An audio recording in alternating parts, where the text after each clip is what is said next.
नमस्कार. आज शनिवार 27 मार्च 2021 मार्च महिन्यातला शेवटचा शनिवार. आजच्या साप्ताहिक सभेत आपल्या सगळ्यांचं मनपूर्वक स्वागत. नेहमीप्रमाणे कार्यक्रमाची सुरुवात प्रार्थनेने करूया. गुरुर्ब्रह्मा गुरुर्विष्णू गुरुर्देवो महेश्वरा गुरु साक्षात परब्रह्म तस्मै श्री गुरवे नमः. आज मार्च महिन्यातला शेवटचा शनिवार असल्यामुळे मार्च महिन्यातल्या ज्या सभासदांचे वाढदिवस आहेत ते आपण साजरे करणार आहोत. तसंच मुक्त व्यासपीठ हाही कार्यक्रम होणार आहे. उद्या होळी आहे, त्यामुळे सर्वप्रथम आपल्या सगळ्यांना होळीच्या मनपूर्वक शुभेच्छा. आता पुढचे काही कार्यक्रम सांगतो. 10 एप्रिल शनिवार, त्या दिवशी सुजाता रेगे यांच्या गाण्यांचा कार्यक्रम आम्ही सादर करणार आहोत आणि त्याचं शीर्षक आहे रहे ना रहे हम. त्यानंतर 24 एप्रिल रोजी पुन्हा एप्रिल महिन्यातल्या सभासदांचे वाढदिवस आपण साजरे करणार आहोत. असे आहेत आगामी कार्यक्रम. आता मार्च महिन्यात ज्या सभासदांचा वाढदिवस आहे त्यांची मी नावं वाचून दाखवतो.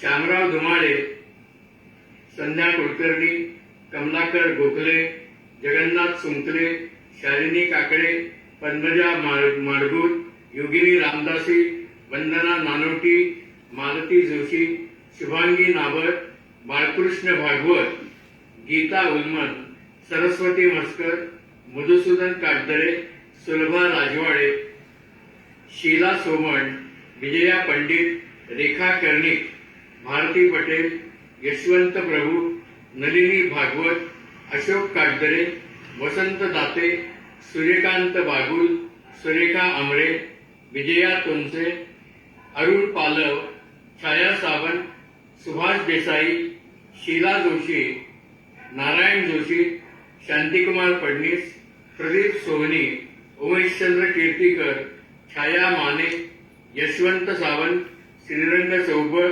जयमाला परब, जयश्री जोशी, मनीषा बेडेकर, प्रेमचंद कोटकर, प्रकाश सूर्यकांत जोशी, प्रतिमा साठे, भारती चौधरी, वीणा वगळ,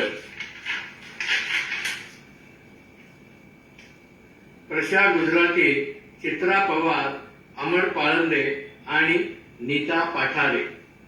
याशिवाय काही सभासदांचे वाढदिवस मार्च महिन्यात असते आणि त्यांचं नाव घ्यायचं राहून गेलं असेल तर आम्हाला जरूर कळवा, म्हणजे सूची अद्ययावत करण्यासाठी त्याचा निश्चितपणे उपयोग होईल. आता वळूया आजच्या कार्यक्रमाकडे. आज ज्या सभासदांनी आपलं मनोगत पाठवलं आहे त्या उत्सव मूर्तींचं मनोगत आपण ऐकूया. तत्पूर्वी मार्च महिन्यातल्या सगळ्या उत्सव मूर्तींना मनपूर्वक शुभेच्छा.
कोणाला परब यांचं गाणं ऐकलं.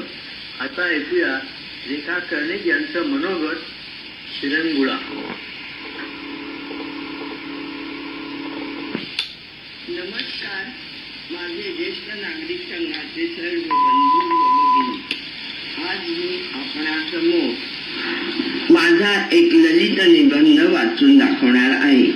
शीर्षक आहे विरंगुळा.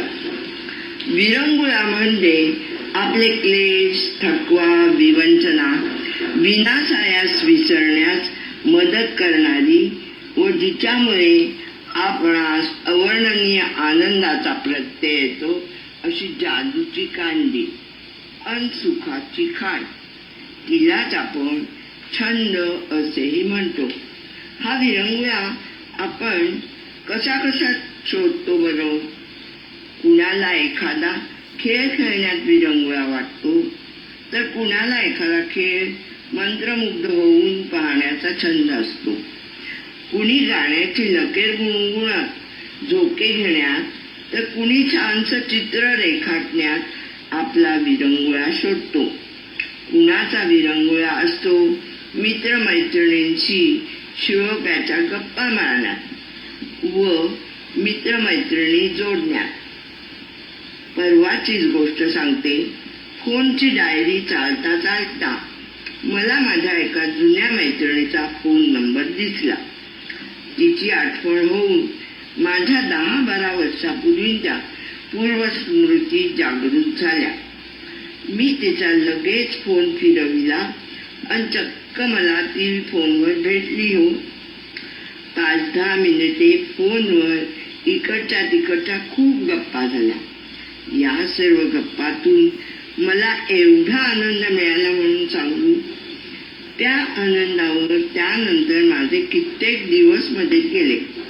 तर असा हा विरंगुळा पुनःप्रत्याचा आनंद देणारा.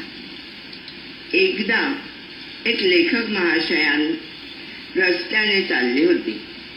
रस्त्याच्याच बाजूला असलेल्या क्रीडांगणामध्ये काही लहान खेळाडूंची क्रिकेटची मॅच चालू होती. लेखक महाशय चालता चालता एका क्षणी रस्त्याच्या कडेला एका जागी कधीच स्तब्ध उभे राहून मंत्रमुग्धपणे तो खेळ पाहू लागले ते त्यांनाच समजले नाही. जवळजवळ अर्ध्या तासाने त्यांच्या एका मित्राची त्यांच्या पाठीवर थाप पडली व ते म्हणाले, अरे विसू, तू इथे रस्त्यात असा एकटाच उभा, लहान मुलांची मॅच पाहत. लेखक हसले अन उद्गारले, काय हरकत आहे? हा रस्त्यावरील लहान मुलांचा खेळही मला एका अवर्णनीय आनंद देऊन गेला. लोक मला हसतील, नावे ठेवतील म्हणून मी माझ्या या अलौकिक आनंदाला का म्हणून पारखेवावे? त्या रात्रीच लेखक महाशयांनी विरंगुळा या शीर्षकाखाली एक मोठा ललित निबंध लिहून काढला. नंतर तो पुस्तकातून प्रसिद्ध झाला व लोकप्रियही झाला. हे सांगायला नकोच. तर असा हा विरंगुळा मनमुराद आनंद देणारा. मला वाटतं आपण प्रत्येक जण समाजात, कुटुंबात वावरताना एक कृत्रिम मुखवटा धारण करून जगत असतो. आपल्या आनंदासाठी आपल्याला अनेक गोष्टी कराव्याच्या वाटत असतात, पण विविध सामाजिक बंधनांमुळे लोक काय म्हणतील, लोक हसतील का या भीतीपोटी आपण त्या करीत नाही. मला वाटतं प्रत्येकाने आपल्या विरंगुळ्यासाठी आपल्या यांत्रिक जीवनातील शीण घालविण्यासाठी एखादी छोटी मोठी ट्रीप अधूनमधून अरेंज केली पाहिजे. विरंगुळा वाटणाऱ्या खेळांच्या स्पर्धात भाग घेतला पाहिजे. झाडाफुलात रमले पाहिजे. हा निसर्गाच्या सानिध्यात आपण मिळविलेला विरंगुळ्याचा आनंद आपणास पुढील जीवन अधिक उत्स्फूर्तपणे जगण्यास नक्कीच मदत करतो. या छंदाबद्दल बोलताना मला एका मजेशीर छंदाबद्दल सांगायचे आहे. तो म्हणजे कुत्र्याची पिल्ले पाळणे. एक नाही, दोन नाही, चांगली 4-4 पिल्ले हे श्वानप्रिय लोक पाळतात. मोनालिसा, लुसी, पप्पी अशी ते त्यांची नावे ठेवतात. माणसाची बोलावे तसे ते त्यांच्याशी बोलतात. त्यांची भाषा त्या कुत्र्यांना समजते. नाच करणे, उड्या मारणे, नमस्कार करणे सारख्या विविध कवायती ते त्यांना शिकवितात व ही पिल्ले ते सर्व करून दाखवितात. हे सर्व अजब शक्य झालं ते या श्वानप्रिय लोकांच्या विरंगुळ्यामुळेच, नाही का? आता थोडं माझ्या छंदाबद्दल बोलते. फ्री हँड ड्रॉइंग काढणे, तर कधी घर डेकोरेट करण्यासाठी फ्रेम्स बनविणे हा माझा आवडता छंद आहे. पेन्सिल, ड्रॉइंग बुक हातात आले की मी ड्रॉइंग काढत बसते. कधी लहर आली तर आणि सणा समारंभाच्या निमित्ताने रांगोळ्या काढण्यात रमते. दुसरा छंद फुलझाडे लावणे हा माझा लहानपणापासूनचा आवडता छंद बरं का. बाय, बॉरो, बेक अशा कोणत्याही मार्गाने मी फुलझाडे मिळविते. त्यांना खत पाणी घालून वाढविते. मेहनतीने वाढविलेल्या झाडांना जेव्हा फुले येतात तेव्हा त्यांना निरखिताना मला जो आनंद होतो तो अगदी अवर्णनीय असतो. वाचन हा माझा आणखीन एक छंद आहे. या छंदासाठी व सोशल कॉन्टॅक्ट्स वाढविण्यासाठी मी वाचन मंडळात जाते. या छंदामुळे मी माझा चतुरस्र विकास घडवू शकते व छंदातील मुक्त आनंद तर आहेच. रेडिओ ऐकणे हा माझा आणखी एक छंद. या छंदामुळे रेडिओ तर माझा जिवलग मित्रच झाला आहे. जमेल तेव्हा संधी मिळाली की छोट्या मोठ्या प्रवासांचा, सहलींचा आनंद घेते. प्रवास वर्णने लिहिते, लेख लिहिते. वाचक हो तर असा हा विरंगुळा म्हणजे छंद माणसाला श्रेष्ठ प्रतीचा आनंद देऊन जाणार. प्रत्येकाने याचा उपयोग आपल्या जीवनात करून आपले जीवन अधिक आनंदमय, बहारदार, सुखदायी केले पाहिजे, नाही का? मी अशोक काटकरे. माझा जन्म 16 मार्च 1941 साली झाला. मला 80 वर्ष पूर्ण होऊन 81 वर्षात पदार्पण केले आहे. माझ्या पत्नीच्या दोन्ही पायाचे नी रिप्लेसमेंट ऑपरेशन नुकतेच फेब्रुवारी महिन्यात झाले. आता 1 महिना पुरा होत आहे. त्यामुळे मी गेले 2 महिने ठाण्याला माझ्या दोन्ही मुलांकडे आहे. मुलगा मुलगी यांनी आग्रह केल्यामुळे आम्ही ऑपरेशन करायला तयार झालो. लवकरच आम्ही बोरीवलीत परत येऊ. कोविड-19मुळे आपल्या ज्येष्ठ नागरिक संघाचे कार्यक्रम प्रत्यक्ष जरी चालत नसले तरी गेले वर्षभर ऑनलाईन कार्यक्रम घेऊन सर्व सभासदांना बरोबर घेऊन श्री व सौ देवधर आणि सौ व श्री वठारकर यांनी उत्तमोत्तम कार्यक्रम साजरे करून प्रत्यक्ष कार्यक्रमापेक्षा जास्त आनंद दिला. त्याचप्रमाणे आपले प्रोफेशनल फोटोग्राफर श्री महाडिक आणि खाडे यांनी कार्यक्रमाचे चित्रीकरण करून आनंदात जास्तच भर घातली.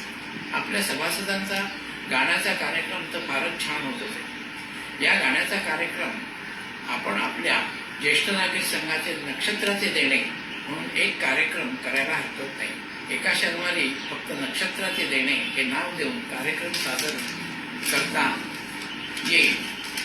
सौ अलका वठारकर निवेदिका म्हणून आहेतच. गेले जवळजवळ 2 महिने आम्ही दोघे ठाण्याला असल्यामुळे काही अडचणीमुळे आपले कार्यक्रम पाहण्याची इच्छा असून देखील पाहू शकलो नाही. ब्रिज, कॅरम खेळ वगैरे चालू आहेत किंवा नाही याची कल्पना नाही. लवकरच बोरिवली आल्यावर कळेल. या महिन्यात ज्यांचे वाढदिवस आहेत त्यांना मानाप्रमाणे नमस्कार, आशीर्वाद. तसेच श्री देवधर व वठारकर यांना नम्र विनंती की असेच उत्तमोत्तम कार्यक्रम त्यांनी सादर करावे. धन्यवाद.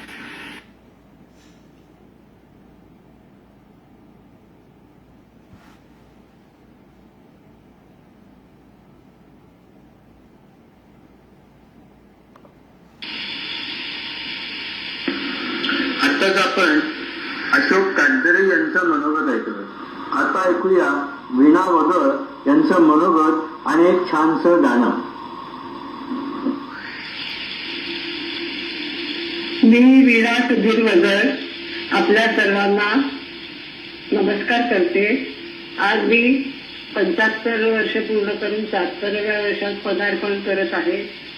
माझ्यावर अनेक लोकांचे उपकार आहेत, अनेक लोकांचे आशीर्वाद आहेत, म्हणूनच मी आज इथपर्यंत आलेली आहे. आणि मी आपल्याला एक गाणं सादर करू इच्छिते, ते कृपया ऐका.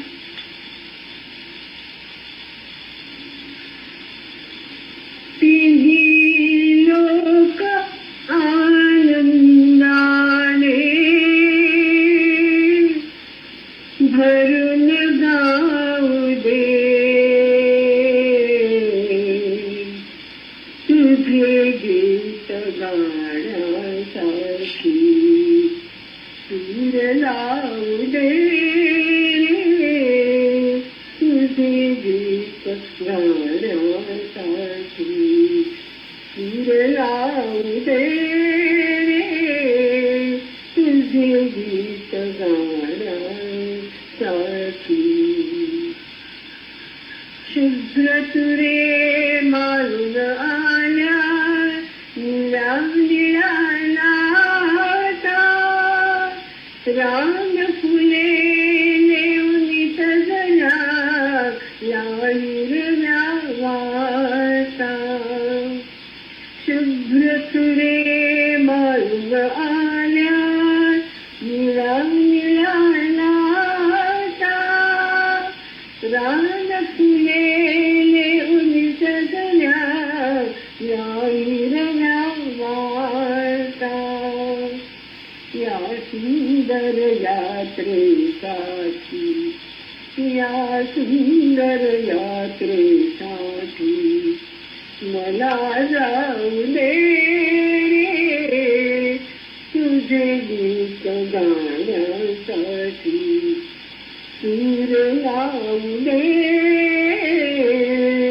तुझे गीत गाण्यासाठी. मोर केशराचे झुलते पहाटे सुदारी, मोर केशराचे झुलते पहाटे सुदारी. झऱ्यातून दिवला दिवला वाजती सतारी, वाजती सतारी. सोहळ्यात सौंदर्याच्या, सोहळ्यात सौंदर्याच्या तुला पाहू दे, तुझे गीत गाण्यासाठी सूर लावू दे, तुझे गीत गाण्यासाठी. शांत शांत उत्तर रात्री मंद मंद तारे, शांत शांत उत्तर रात्री मंद मंद तारे. तुझे प्रेम घेऊन आले गंध धुंद वारे, गंध धुंद वारे. चांदण्यात आनंदाचा, चांदण्यात आनंदाचा मला राहू दे रे, तुझं गीत गाण्यासाठी सूर लावू दे रे, तुझे गीत गाण्यासाठी. एक एक नक्षत्राचा दिवाणावतारा आणि फुले होण्यासाठी कला जागताना. एक एक नक्षत्राचा दिवाणावतारा आणि फुले होण्यासाठी राजसाना पौर्णिमा स्वरांची माझ्या पौर्णिमा स्वरांची माझ्या तुला माहिती दे रे तुझे गीत गाण्यासाठी सूर लावू दे रे तुझे गीत गाण्यासाठी.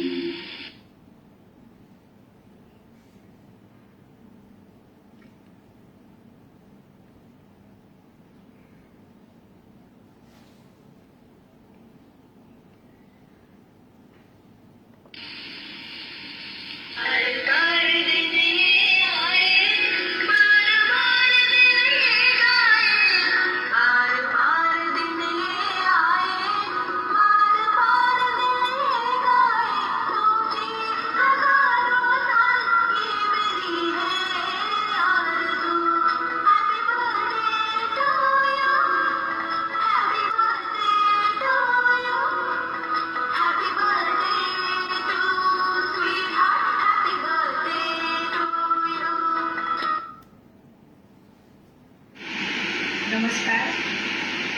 आज आपण या महिन्यात ज्यांचे वाढदिवस आहे त्यांचे वाढदिवस साजरे करणार आहोत.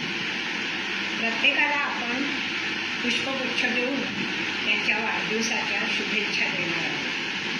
ज्यांचे वाढदिवस आहे त्यांना माझ्या वैयक्तिक तर्फे आणि आपल्या संघातर्फे मनःपूर्वक शुभेच्छा. जीवेत शरदः शतम्. खरं म्हणजे या करोनाच्यामुळे आपण प्रत्यक्षात कोणाचे वाढदिवस साजरे करू शकत नाही, पण ऑनलाईन का होईना आपण सगळ्यांचे वाढदिवस साजरे करणार आहोत. यातच आपण आनंद मानायला पाहिजे. पुन्हा एकदा सगळ्यांना वाढदिवसाच्या शुभेच्छा. धन्यवाद.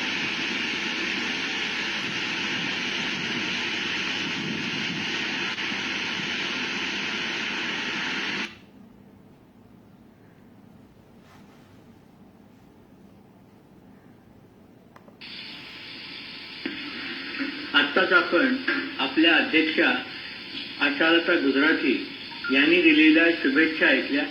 आता ऐकूया आशीर्वचनपर श्लोक.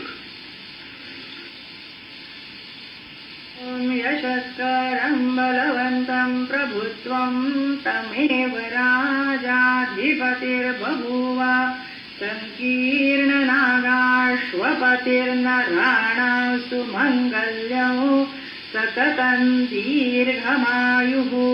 ॐ देवी वाचमजनयन्त देवा स्वां विश्वरूपा पशवो वदन्ति सानो मन्रेशमूर्जन्दुहानाधेनुर्वा गस्मान्नुपसुष्टुतैतु. ॐ सविता पश्चात्तात् सविता पुरस्तात् सवितोत्तरात्तात् सविताधरात्तात् सविता नः सुवतु सर्वदा किं सवितानु रासतान् दीर्घमायुः. ॐ नवो नवो भवति जायमानो केतुरुषसा नेत्यग्रं भागं देवेभ्यो विदधात्यायन्त्रचन्द्रमा स्थिरते दीर्घमायुः. ॐ गौरीमिमाय सलिलानितक्षस्येकपदी द्विपदी सा चतुष्पदी अष्टापदी नवपदी बभूवुषी सहस्राक्षरा परमे व्योमन्ना. ॐ पश्येम शरदशतं जीवेम शरदशतं नन्दाम शरदशतं मोदाम शरदशतं भवाम शरदशतं शृणुवाम शरदशतं प्रब्रवाम शरदशतं अधीतास्याम शरदशतं जोक्त सूर्यन्दृशे. सौख्यासा बहरो वसन्ततुमशाय आयुष्य मार्गावरी ग्रीष्माचे चटके कधीही न बसो येवो वर्षा सरी लाभो जीवनी चांदणे मधुरते शरदातले गोडसे लाभो ईश कृपा अहर्निश तुम्हा हियास अमुची असे श्रीर्वर्चस्वमायुष्यमारोग्यमाविनाश शोभमानं महीयते धान्यं धनं पशुं बहुपुत्रलाभं शतसंवत्सरं दीर्घमायुः.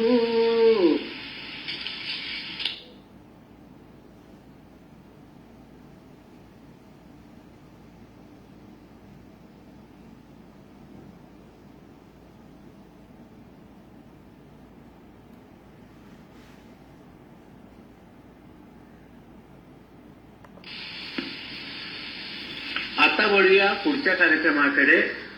मुक्त व्यासपीठ.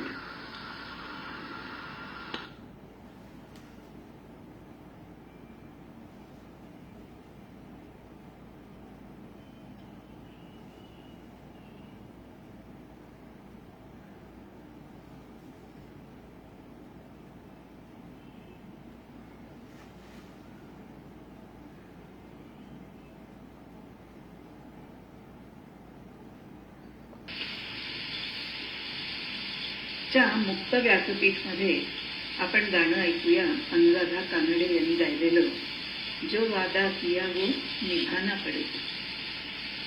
मित्र हो, गेल्या मार्च पासून आपण लॉकडाऊन मध्ये आहोत आणि तेव्हापासून दर शनिवारी आपण ऑनलाईन कार्यक्रम करीत असतो. महिन्याच्या शेवटच्या शनिवारी वाढदिवस आणि मुक्त व्यासपीठ हा जणू काही आपण आपल्याशी वादाच केलाय आणि तो आपण आजपर्यंत निभावला. तेव्हा अगदी योग्य गाणं आहे ना, ऐका तर मग.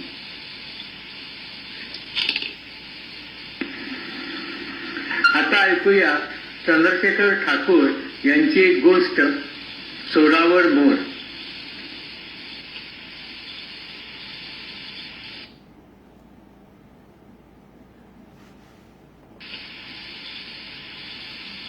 च्या मुक्त व्यासपीठ मध्ये आपण गाणं ऐकूया अनुराधा कानडे यांनी गायलेलं जो वादा किया वो निभाना पडे.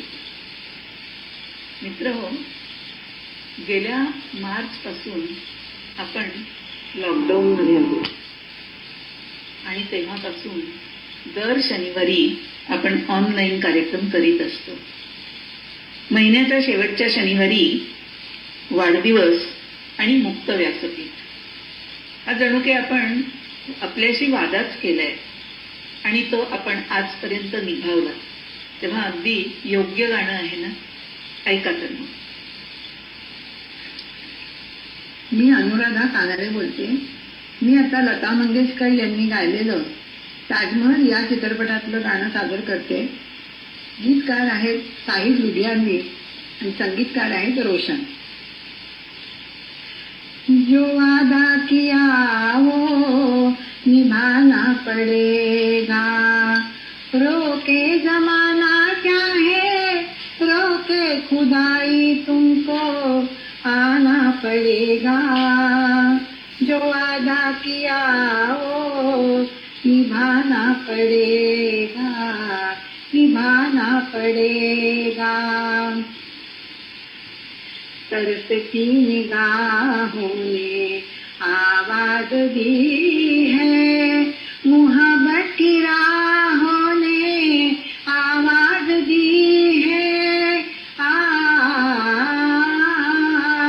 जाने हया जाने अदा छोड़ो तरसाना तुमको आना पड़ेगा.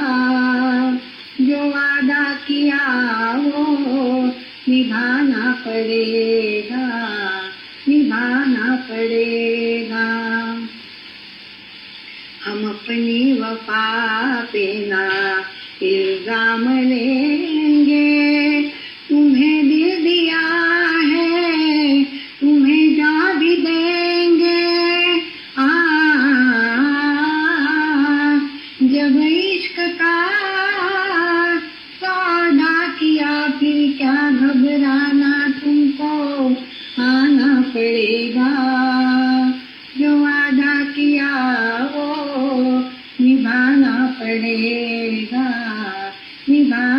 पड़ेगा। चमकते हैं जब तक ये चांद और तारे, न टूटेंगे अब ये दो पैमां हमारे। एक दूसरा जब देखदा हो के दीवाना हमको आना पड़ेगा। जो वादा किया हो निभाना पड़ेगा। रोके जमाना चाहे रोके खुदाई तुमको आना पड़ेगा। जो वादा किया हो निभाना पड़ेगा, निभाना पड़ेगा। धन्यवाद. आपल्या एक सभासद अलका कर्वे, एक गायिका, एक निवेदिका. आपण त्यांचा कार्यक्रम ऐकलाय, आपण त्यांची गाणी ऐकतो.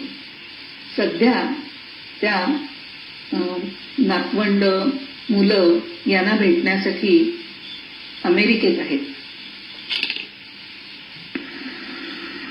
आता ऐकूया चंद्रशेखर ठाकूर यांची एक गोष्ट, सोरावर मोर. काय, मी अलका कर्वे. शुभ संध्याकाळ. वाढदिवस असलेल्या सर्व सभासदांना माझ्या आनंदी शुभेच्छा. आज मनोगत व्यक्त करण्याची संधी मला दिल्याबद्दल देवधर सरांचे आभार. आजवर मी अनेकदा अमेरिकेत आले. मुलांबरोबर हिंडून व्हर्जिनिया, न्यू जर्सी म्हणजे east coast, west coast, Texas, Florida, California एवढे तर नक्कीच बघून झालेले आहेत राज्य. जेवढा अमेरिका प्रचंड मोठा देश आहे त्याचप्रमाणे तिथली स्टेट्सही सगळी प्रचंड मोठी आहेत. पण कुठेही बोलीभाषा, वेशभूषा, संस्कृती हे वेगवेगळ्या प्रकारची नाही, जशी आपल्या इंडियात आपण पाहतो. सगळ्यांचे एकच भाषा, एकच वेशभूषा आणि सर्व काही सारखंच आहे. याचंही मला आश्चर्य वाटलं. कल्पना आहे की बऱ्याच जणांनी अमेरिकेविषयी ऐकले, बोललेलं पाहिलंय, बोललेलं ऐकलंय, सिनेमे पाहिलेत. पण आता मी काही प्रत्यक्ष अनुभवलेल्या, कल्पनेपेक्षा थोड्या वेगळ्या अशा गोष्टी तुमच्याबरोबर शेअर करणार आहे. आणि सरतेशेवटी एक मन की बात सुद्धा मला सांगायची आहे. 2008 साली मी पहिल्यांदा अमेरिकेला आले. न्यूयॉर्क एअरपोर्टवरती उतरले. संस्कृती, आदर्श, आई म्हणून मी सुंदर अशी पिस्ता कलरची हकोबाची साडी नेसली होती. उतरल्यावर समोर एक वृद्ध अमेरिकन जोडपं उभं होतं. त्यांनी माझ्याकडे पाहून मंद स्मित केलं आणि मला हातही हलवून हाय असं केलं. कसं शक्य आहे म्हणून मी थोडं मागे वळून पाहिलं, पण तिकडे कोणी नव्हतं. दरम्यान ते वृद्ध जोडपं माझ्याजवळ आलं आणि मला म्हणालं की you look gorgeous in this attire. हा पहिला माझ्यासाठी सुखद धक्का होता. आणि नंतर हळूहळू त्या लोकांबद्दल असलेले अनेक गैरसमज खरोखरच मी विसरून गेले. म्हणजे माझे बदललेच सगळे विचार. एकदा मी आणि माझा 8 वर्षाचा नातू वॉकला म्हणून बाहेर पडलो. तेवढ्यात तो ओरडला, हाय माईक. आणि मी भुसकाळात पडले, कारण मला तर त्याच्याएवढा कोणी मुलगा आजूबाजूला दिसत नव्हता. पाहते तर काय, समोर 78 वर्षांचे माईक खुदूखुदू हसत होते. मला इकडल्या लोकांचा हा मोकळेपणा खूप आवडतो की तुम्हाला ते आपणहून हसत विश करतात आणि अशी काही अपेक्षा नसते की आपणही त्यांना तसं करावं वगैरे, आणि हसत हसत पुढेही जातात. पण मला हा एक कल्चरल धक्का नक्कीच बसला की आपण अगदी आजोबा म्हणूया का अंकल म्हणूया असा एक विचार माझ्या मनात येत होता. इकडे स्त्री आणि पुरुष यांना समान स्पेस दिली जाते. जितक्या राज्यांमध्ये मी फिरले, हिंडले, तिथे मला काळा गोरा असा भेदभाव खरंच दिसला नाही. हा पण माझ्यासाठी एक वैचारिक धक्काच होता. इकडे मी लावत असलेल्या कुंकवाचं खूप जणांना अप्रूप वाटतं. आणि त्यांना उत्तर देताना मी असंच सांगते की हा आमचा इंडियन वुमन्स कॉस्मेटिकचा प्रकार आहे आणि आम्ही लावतोच. आणि आश्चर्य म्हणजे माझी नात छोटी आहे 10 वर्षाची, पण तिला पण एवढी क्रेज आहे आणि ती रोज ही टिकली लावायचीच असा तिचा हट्ट असतो. माझ्या एका मैत्रिणीच्या मुलीने अमेरिकन मुलाशी लग्न केलं आणि एवढी गंमत तुम्हाला सांगते की त्या सर्व बायकांनी आपल्या पद्धतीने त्यांच्या पॅन्ट्सवर, त्यांच्या फ्रॉक्सवर, स्कर्ट्सवरती आपल्या जरतारी साड्या नेसल्या.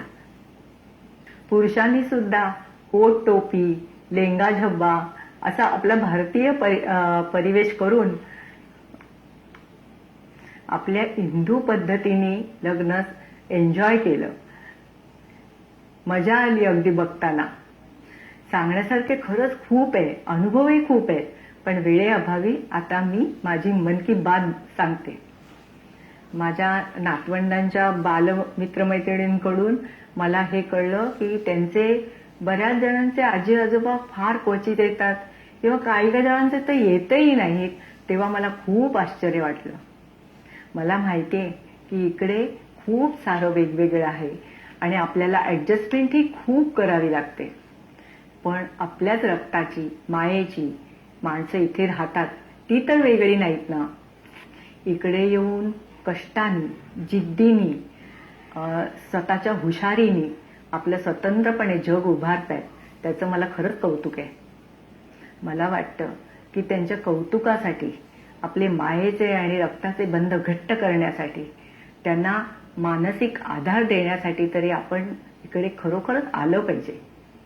मी जे म्हणते ते तुम्हालाही नक्की पटेल.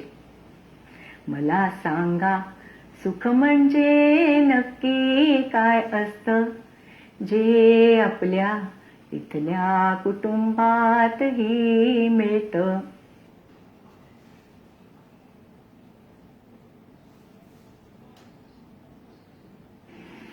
नमस्कार, मी चंद्रशेखर ठाकूर. आज मी गोष्ट सांगणार आहे, त्याचं नाव आहे चोरावर मोर. मात्र ही गोष्ट 100% सत्य घडलेली घटना आहे. त्यात 1% देखील काल्पनिक काही नाही, फक्त पात्रांची नावं बदलली आहेत. जेठालाल हा माझा परिचित होता, मित्र म्हणत नाही, परिचित होता. त्यांनी मला 4,000 रुपये देणं होतं. ही गोष्ट आता 40 वर्ष झाली, पण काही कारणामुळे तो टंगळमंगळ करत होता, पैसे देत नव्हता. मी त्याच्यावर पाणी सोडलं तर जमा होतं. पण एक दिवशी मला थोडंसं आश्चर्य वाटलं की जेठालालनी मला फोन करून सांगितलं की तुझा 4,000चा चेक देतो, तू घेऊन जा म्हणून. अर्थात तो चेक मी त्याच्याकडनं घेतला. बेरर चेक होता, बँक ऑफ इंडिया गिरगाव शाखेवरचा चेक होता. बेरर चेक असल्यामुळे तो चेक घेऊन मी बँक ऑफ इंडियाच्या गिरगाव शाखेत गेलो. काउंटरवरती तो चेक सादर केला. त्यावेळच्या पद्धतीप्रमाणे तिथल्या क्लार्कने मला टोकन दिलं. ते टोकन घेऊन मी जाणार कॅशियरकडे आणि मधल्या काळामध्ये क्लार्क तो चेक पोस्ट करणार. डेटलच्या खात्यात 4,000 रुपये कमी होणार. तो चेक कॅशियरकडे जाणार आणि कॅशियर मला 4,000 देणार. मी माझ्याकडचं टोकन त्याला देणार. हा व्यवहार होता. पण कसं झालं की तो चेक पोस्टिंग करता करता त्या क्लार्कच्या लक्षात आलं की जेठालालच्या खात्यात फक्त 3,800 रुपये आहेत आणि चेक आलाय 4,000चा. तो पास होणार नाही, त्यामुळे तो चेक पोस्टही करणार नाही तो क्लार्क. मग क्लार्कने काय केलं, त्या बसल्या जागेवरून कॅशियरला आवाज दिला, अरे टोकन नंबर 183 आत पाठव. मग कॅशियरने अपेक्षेप्रमाणे पुकारा केला, टोकन नंबर 183. माझा टोकन नंबर होता 183. पण हा सगळा संवाद मी ऐकत होतो. मग मी काय केलं की रिस्पॉन्स दिला नाही त्या टोकन नंबर त्यांनी पुकारला त्याला. पण एवढं जर मला कळलं होतं की त्या दोघांच्या बोलण्यातून की ह्याच्या खात्यात जेठालालच्या खात्यात 200 रुपये कमी आहेत, त्यामुळे माझा चेक पास होणार नाही, तात्पर्य मला 4,000 मिळणार नाही. मग मी काय युक्ती केली, इथे बाहेर पेईंग इन स्लिप पडलेल्या असतात. आपल्याला चेक भरायचा, कॅश भरायचा, तर पेईंग इन स्लिप्स भरायला लागते. तर ती पेईंग इन स्लिप मी भरली आणि त्याच्याद्वारे 200 रुपये जेठालालच्या खात्यात भरले. आता पेईंग इन स्लिप भरताना जेठालालचा अकाउंट नंबर पाहिजे होता, तो मला त्याच्या चेकवर लिहिलेला कळतो. जेठालालचं अकाउंटचं टायटल काय नावाने अकाउंट आहे तेही चेकवर बघून कळतं, कारण चेकवरती अकाउंट होल्डरचं नाव छापलेलं असतं. तर तो तपशील भरून मी 200 रुपये जेठालालच्या खात्यात भरले आणि थोड्या वेळाने मी कॅशियरकडे गेलो. तो कॅशियर मला म्हणला, केव्हापासून ओरडतोय मी 183 नंबर. म्हटलं काय झालं, पण आज साहेबांना भेटा, टोकन घेतलं, आज साहेबांना भेटा. मग त्या साहेबांनी मला चेक परत दिला आणि सांगितलं, हा चेक पैसे मिळणार नाही, तुम्ही पार्टीला भेटा. कारण काय ते कारण ते मला सांगणार नाही. त्यांनी सांगितलं, ज्यांनी चेक दिला जेठालालला भेटा, ते तुम्हाला सांगतील. तात्पर्य त्यांना हे सांगायचं होतं की पैसे नाही येत खात्यात, पण सांगू शकत नाही. मी ठीक आहे म्हटलं. 10 मिनिटांनी मी परत आलो आणि पुन्हा त्या ऑफिसरला भेटलो आणि सांगितलं, मी जेठालालला फोन केला होता. त्यांनी सांगितलं मी 200 रुपये भरले आहेत कॅश, 3800 बॅलन्स आहे बरोबर, पण मी सकाळी भरले 200 रुपये, त्यामुळे बॅलन्स होणारच माझ्या खात्यात जमा. मग त्या म्हटल्यावरती व्हाउचर सगळी शोधली त्या ऑफिसरनी आणि त्याच्यात हे 200 रुपये भरायचं काउंटरफाईल होतीच, कारण मी भरले होते ते. कोणी कोणाच्या खात्यात भरू शकतो पैसे, त्याला काही गुन्हा नव्हे. तो कोणीही मनुष्य कोणाच्याही खात्यात पैसे भरू शकतो, काढू शकत नाही, भरू तर शकतो.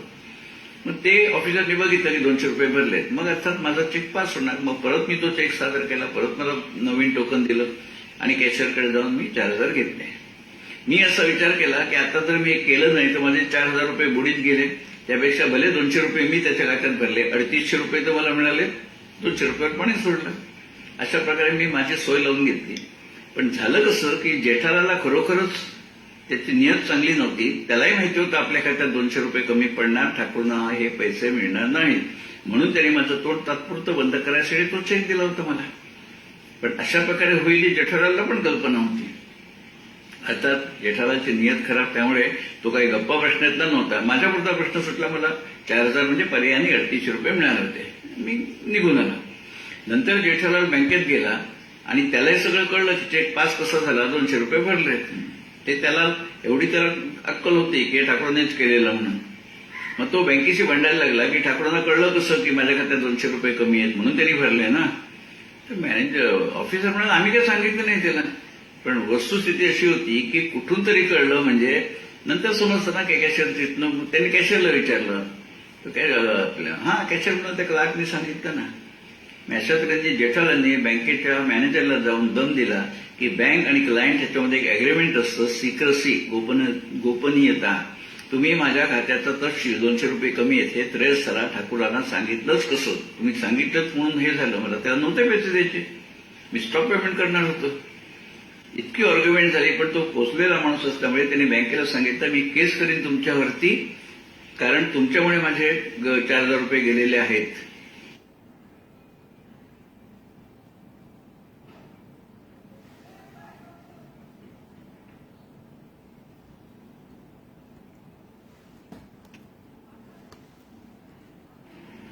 नमस्कार, मी चंद्रशेखर ठाकूर.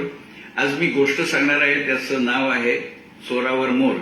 मात्र ही गोष्ट 100% सत्य घडलेली घटना आहे. त्यात 1% देखील काल्पनिक काही नाही, फक्त पात्रांची नावं बदलली आहेत. जेठालाल हा माझा परिचित होता, मित्र म्हणत नाही, परिचित होता. त्यांनी मला 4000 रुपये देणं होतं. ही गोष्ट आता 40 वर्ष झाली. पण काही कारणामुळे तो टंगळमंगळ करत होता, पैसे देत नव्हता. मी त्याच्यावर पाणी सोडलं तर जमा होतं. पण एक दिवशी मला थोडंसं आश्चर्य वाटलं की जेठालालनी मला फोन करून सांगितलं की तुझा 4000चा चेक देतो, तू घेऊन जा म्हणून. अर्थात तो चेक मी त्याच्याकडनं घेतला. बेरर चेक होता, बँक ऑफ इंडिया गिरगाव शाखेवरचा चेक होता. बेरर चेक असल्यामुळे तो चेक घेऊन मी बँक ऑफ इंडियाच्या गिरगाव शाखेत गेलो. काउंटरवरती तो चेक सादर केला. त्यावेळच्या पद्धतीप्रमाणे तिथल्या क्लार्कने मला टोकन दिलं. ते टोकन घेऊन मी जाणार कॅशियरकडे आणि मधल्या काळामध्ये क्लार्क तो चेक पोस्ट करणार. जेठालालच्या खात्यात 4000 रुपये कमी होणार. तो चेक कॅशियरकडे जाणार आणि कॅशियर मला 4000 देणार. मी माझ्याकडचं टोकन त्याला देणार. हा व्यवहार होता. पण कसं झालं की तो चेक पोस्टिंग करता करता त्या क्लार्कच्या लक्षात आलं की जेठालालच्या खात्यात फक्त 3800 रुपये आहेत आणि चेक आलाय 4000चा. तो पास होणार नाही, त्यामुळे तो चेक पोस्टही करणार नाही तो क्लार्क. मग क्लार्कने काय केलं, त्या बसल्या जागेवरून कॅशियरला आवाज दिला, अरे टोकन नंबर 183 ला आत पाठव. मग कॅशियरने अपेक्षेप्रमाणे पुकारा केला, टोकन नंबर 183. माझा टोकन नंबर होता 183. पण हा सगळा संवाद मी ऐकत होतो. मग मी काय केलं की रिस्पॉन्स दिला नाही त्या टोकन नंबर त्यांनी पुकारला त्याला. पण एवढं जर मला कळलं होतं की त्या दोघांच्या बोलण्यातून की ह्याच्या खात्यात जेठालालच्या खात्यात 200 रुपये कमी आहेत, त्यामुळे माझा चेक पास होणार नाही, तात्पर्य मला 4000 मिळणार नाही. मग मी काय युक्ती केली, इथे बाहेर पेईंग इन स्लिप पडलेल्या असतात. आपल्याला चेक भरायचा, कॅश भरायचा तर पेईंग इन स्लिप्स भरायला लागते. तर ती पेईंग इन स्लिप मी भरली आणि त्याच्याद्वारे 200 रुपये जेठालालच्या खात्यात भरले. आता पेईंग इन स्लिप भरताना जेठालालचा अकाउंट नंबर पाहिजे होता, तो मला त्याच्या चेकवर लिहिलेला कळतो. जेठालालचं अकाउंटचं टायटल काय नावाने अकाउंट आहे तेही चेकवर बघून कळतं, कारण चेकवरती अकाउंट होल्डरचं नाव छापलेलं असतं. तर तो तपशील भरून मी 200 रुपये जेठालालच्या खात्यात भरले आणि थोड्या वेळाने कॅशियरकडे गेलो. तो कॅशियर मला म्हणाला, केव्हापासून ओरडतोय मी 183 नंबर. म्हटलं काय झालं? पण आज साहेबांना भेटा, टोकन घेतलं, आज साहेबांना भेटा. मग आता साहेबांनी मला चेक परत दिला आणि सांगितलं हा चेक पैसे मिळणार नाही, तुम्ही पार्टीला भेटा. कारण काय ते कारण ते मला सांगणार नाही. त्यांनी सांगितलं ज्यांनी चेक दिला जेठालालला भेटा, ते तुम्हाला सांगतील. तात्पर्य त्यांना हेच सांगायचं होतं की पैसे नाही येत खात्यात, पण सांगू शकत नाही.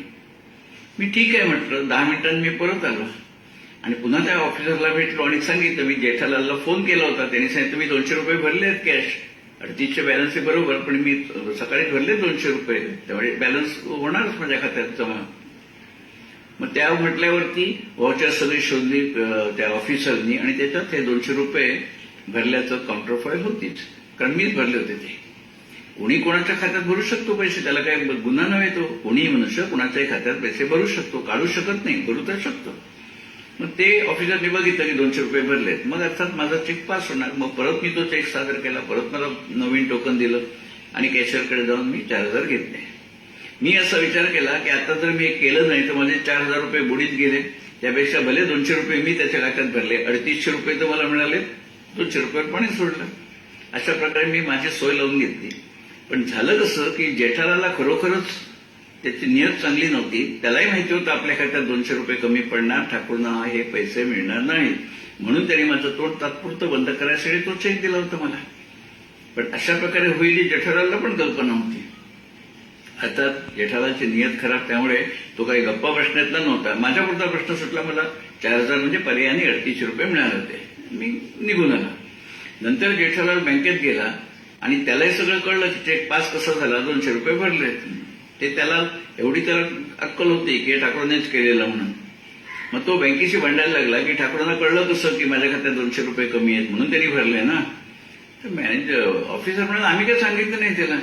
पण वस्तुस्थिती अशी होती की कुठून तरी कळलं, म्हणजे नंतर समजतं ना की कॅशियर तिथनं. त्यांनी कॅशियरला विचारलं तर काय आपल्या कॅशियर म्हणून त्या क्लार्कने सांगितलं ना.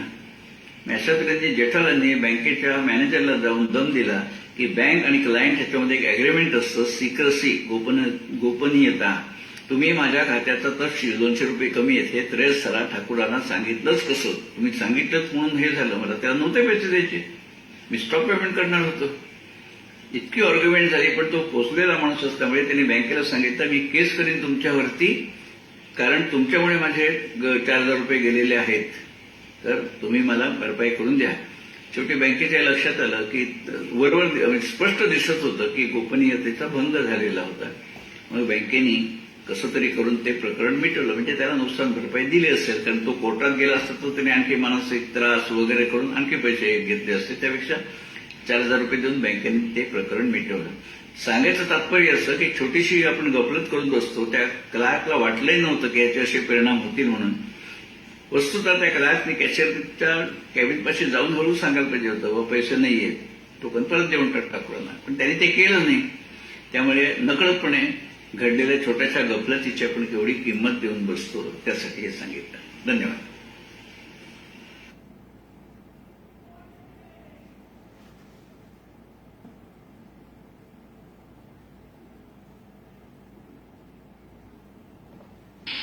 रामायण महाभारत ही काव्य अशी आहेत की त्यातील गोष्टी पुन्हा पुन्हा ऐकल्या तरी आपल्याला कंटाळा येत नाही.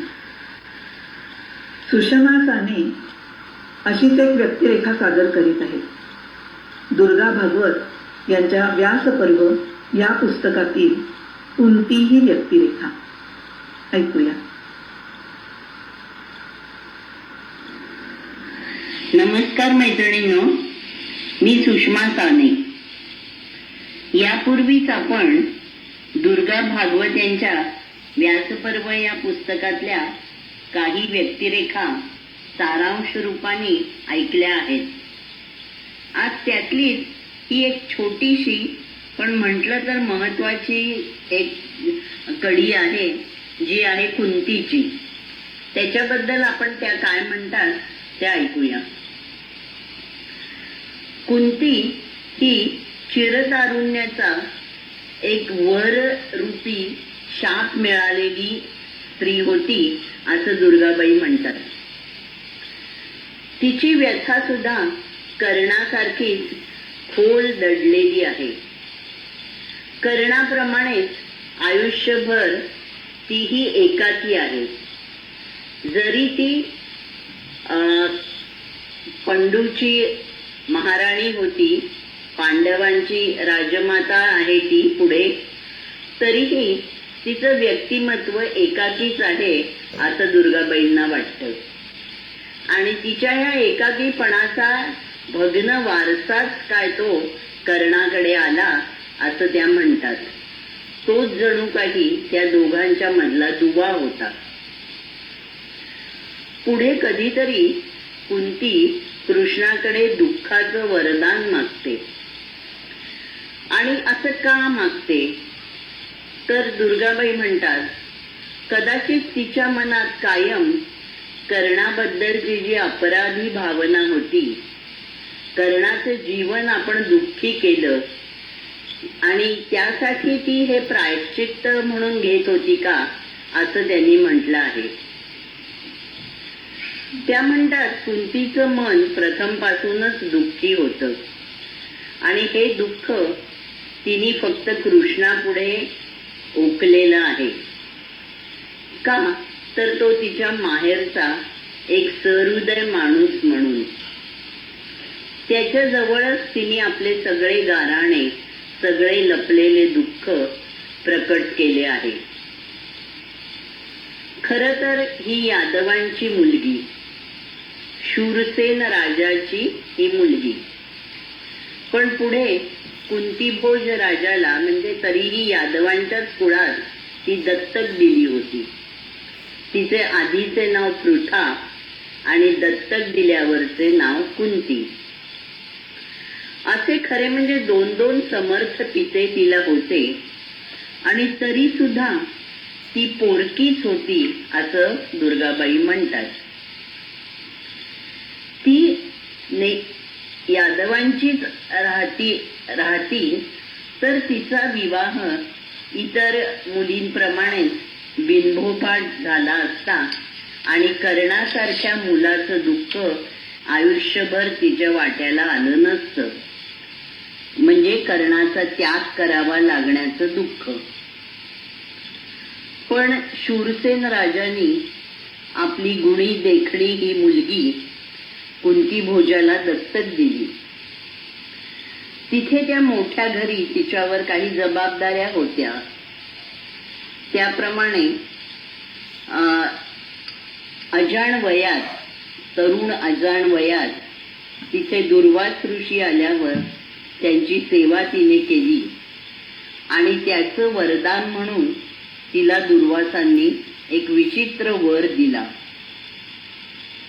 त्या तरुणपणाच्या कुतूहलाच्या वयात तिने जिज्ञासेच्या पोटी सूर्याचं आवाहन केलं आणि त्यातून कर्णाची गर्भधारणा तिला झाली. पण कौमार्यावस्थेत झालेलं हे मूल ती कशी सांभाळणार, त्यामुळे तिला त्याचा नाईलाजाने त्याग करावाच लागला. पुढे तिचे रीतसर राजा पांडूशी लग्न झाले. पण नंतरही पांडूला मिळालेल्या शापामुळे दुर्दैवाने त्या दोघांचे मूल जन्माला येणार नव्हते आणि त्यावेळी कुंतीने आपणाला दुर्वासांनी असा वर दिल्याचे आपल्या पतीला सांगितले व त्यानंतर पांडवांचा जन्म झाला आहे. पण इतके झाले तरी तिने तेव्हा सुद्धा कर्णाच्या जन्माची कथा आपल्या पतीला सांगितली नाही. दुर्गाबाई म्हणतात, त्यावेळी पुत्रासाठी आसुसलेला तो राजा जर ही कथा ऐकता तर त्याने कदाचित कर्णाचा स्वीकारही केला असता आणि पुढचे महाभारतही बदलले असते. ही झाली भूतकाळातली गोष्ट. पुढे जेव्हा युद्धामध्ये मधले सगळे खाचखळगे झाल्यावर, म्हणजे तिने कर्णाला ओळखलं होतं परंतु ती त्याच्याशी संबंध ठेवू शकत नव्हती, ही सगळी वर्ष गेल्यावर जेव्हा महाभारताच्या युद्धामध्ये कर्ण मेला त्यावेळी मात्र मग तिच्या हृदयाचं दुःख अनिवार्य झालं. आता कर्णाला श्राद्धही मिळेल की नाही या वेदनेनी कुंतीला ग्रासलं. आता युद्धातली जय पराजयातली ईर्ष्या गेली होती. ती जरी आता पांडवांची आई असली तरी त्यांच्या भोगामध्ये तिचा वाटा नव्हता. तिला तो नकोच होता. आता तिच्या मनाने ती फक्त कर्णाची आई होती असेच घेतले.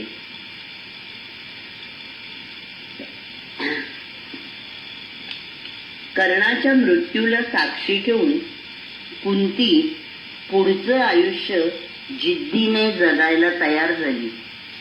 तिला आयुष्याचा लोभ होता असे नाही, तर आपले दुःखाने जड झालेले ओझे वागवत वागवत ती आपल्या पापाची भरपाई करत होती आणि तशीच ती अजूनही करावी म्हणून यापुढे तिने केवळ कर्णाची आई व्हायचे ठरवले. दुर्गाबाई म्हणतात, कुंती जशी महाराणी होती तरी सुद्धा ती पतीशी जास्त समरस झालेली वाटत नाही. तिने आपल्या पतीला योग्य ती साथ तर दिलीच आहे. माद्रीसारखी सवतही तिने प्रेमाने सांभाळली. पुढे पांडू आणि माद्री त्याच्याबरोबर जेव्हा सती गेली, सहगमन केलं, त्यावेळी माद्रीच्या आणि स्वतःच्या मुलांचं संगोपन करण्यासाठी कुंती मागे राहिली. पुढे त्या मुलांचे रक्षणही तिने केले. त्यांना योग्य स्थान मिळावे म्हणून तिने प्रोत्साहन दिले त्यांना. पण मनाने ती त्यांच्यात गुंतलेली नव्हती. तशी ती कोणातच गुंतलेली नव्हती, स्वतःमध्ये सुद्धा नाही. एक विरक्तासारखं जीवन ती जगत होती असं लेखिका म्हणते. पण कर्ण गेला आणि मग त्याच्याशी ती शांत चित्ताने समरस झाली. जागत्या दुःखाने तिने आपलं जीवन त्याच्या जीवनाच्या शेवटाशी जोडून टाकलं. ज्या राधा मातेनी कर्णाला प्रेम दिलं होतं, सांभाळलं होतं, पोषण केलं होतं, तिच्या पायरीला पाय लावण्याइतकी तपस्या कुंतीने आतापर्यंत तर केलीच होती आणि पुढेही केली.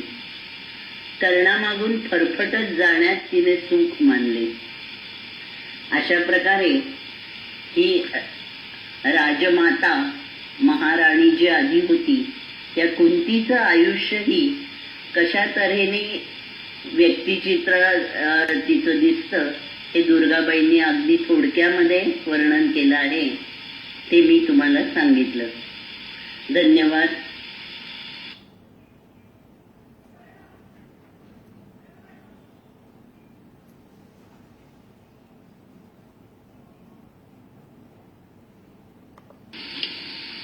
आपले सेक्रेटरी श्री सुरेश देवधर सादर करीत आहेत एक ललित लेख, लहरींचे खेळ.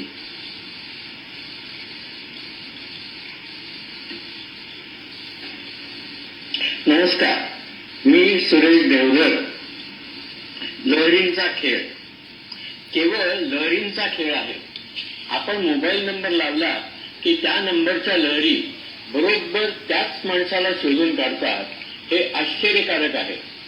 तसंच आपण जेव्हा एखाद्या देवीचे, संताचे अथवा देवाचे स्तोत्र किंवा पोथी वाचतो किंवा व्याकुळ होऊन त्या देवाला, देवीला संकटात प्रार्थना करतो, तेव्हा त्या प्रार्थनारूपी सकारात्मक लहरी बरोबर त्याच देवी देवापर्यंत पोहोचतात आणि ती देवता आशीर्वादात्मक लहरी तुमच्याकडे पाठवते. प्रार्थना लहरी जितक्या तीव्र तितका आशीर्वाद परिणामकारक असतो. एखादं वाईट काम किंवा पाप करताना आपलं मन एकाग्र असतं, पण तेच बऱ्याचदा पूजा, पोथी वाचन अथवा पुण्य करताना नसतं. म्हणतात ना, दारूचा प्रभाव चटकन होतो पण दुधाचा नाही. पण आपण आपल्या तब्येतीवर त्याच्या होणाऱ्या दीर्घ परिणामांचा विचार करावा. आपण जेव्हा देवी कवच किंवा शिवकवच वाचतो तेव्हा त्याचे शुभ कवच त्यातल्या सकारात्मक लहरीने आपल्या भोवती निर्माण होत असते आणि ते आपले रक्षण करते. किंवा एखाद्या आजारी व्यक्तीसाठी, रोगासाठी जरी आपण ते वाचले तरी त्या शुभ कवचामुळे त्या रोगाचं रक्षण होऊन तो त्या आजारातून बरा होतो. तसंच काही वेळा आपण कोणाला कठोरपणे बोलतो, त्याचे दोष सांगतो किंवा अपमान करतो, तेव्हा त्या व्यक्तीच्या क्रोधामुळे निर्माण होणाऱ्या नकारात्मक लहरी आपल्याकडे येऊन आपल्या भोवती अशुभ कवच निर्माण करतातच. त्यामुळे मग आपल्याला अस्वस्थ वाटू लागतं, भूक कमी होते, निरुत्साही वाटू लागतं. तुम्ही क्रिया सकारात्मक करा, तुम्हाला प्रतिक्रिया सकारात्मकच मिळेल. नकारात्मक केली तर नकारात्मकच मिळणार. क्रियेला प्रतिक्रिया ही होणारच. कारण लहरीचं जाळं हे सगळीकडे पसरलेलं असतं आणि ते खूपच परिणामकारक असतं. आपल्या संतांनी यावर बऱ्यापैकी अभ्यास करूनच लोकांनी कसं वागावं, आचार विचार कसे असावेत याबद्दल सांगितलं आहे.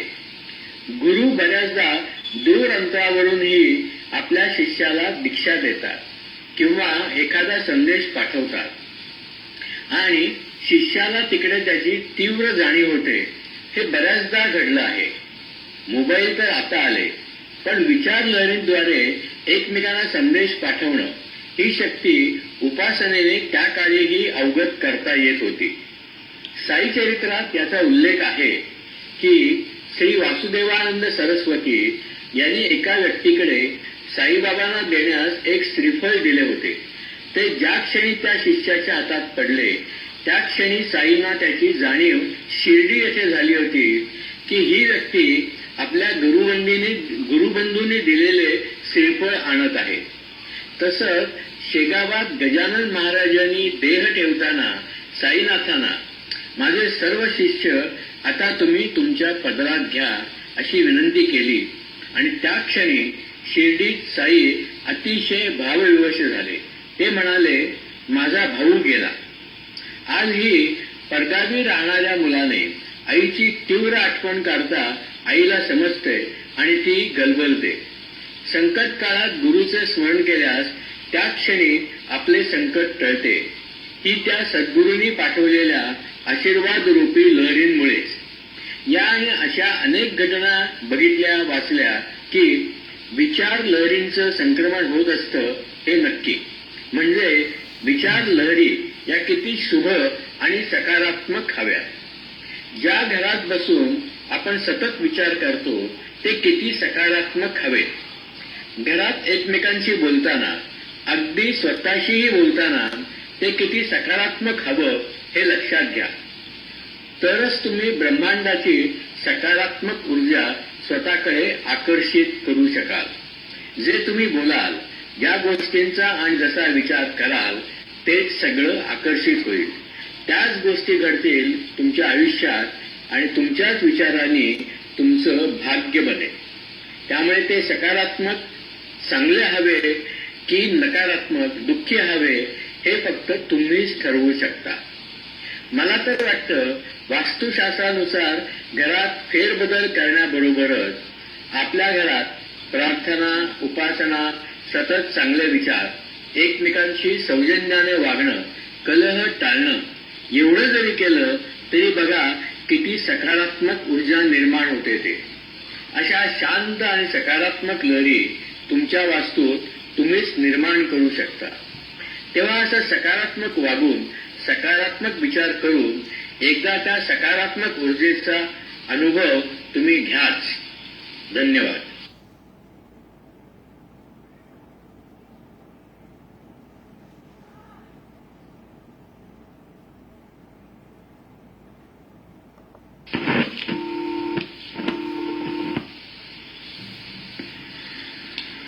आता ऐकूया आपल्या ज्येष्ठ सभासद गायिका वैशाली दाते यांचं एक छानसं गाणं. मी जे गाणं म्हणणार आहे तर त्या गाण्याचे कवी आहेत नागर देशपांडे आणि संगीत आहेत वंदे. तर ऐका हा. तुझ्याच साठी कितीदा तुझ्याच साठी रे मी दुहेरी बांधिया फूल गाठी रे तुझ्याच साठी कितीदा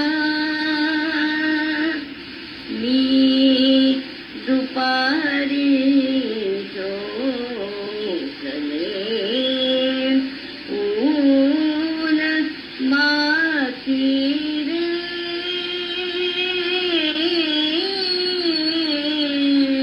मी दुपारी झोपले ऊन माती रे तुझ्याच साठी रे मी दुहेरी बांधिल्या फूल गाठी रे तुझ्याच साठी कितीदा लाविल्या मी मंदिरी सांज वाटी रे लाविल्या मी मंदिरी सांज वाटी रे कैका आल्या संपल्या सांजराची रे तुझ्याच साठी कितीदा मी जगाच्या सोडल्या रीत भाती रे मी जगाच्या सोडल्या रीत भाती रे तुझ्याच साठी रे मी दुहेरी बांधिल्या फूल गाठी रे तुझ्याच साठी कितीदा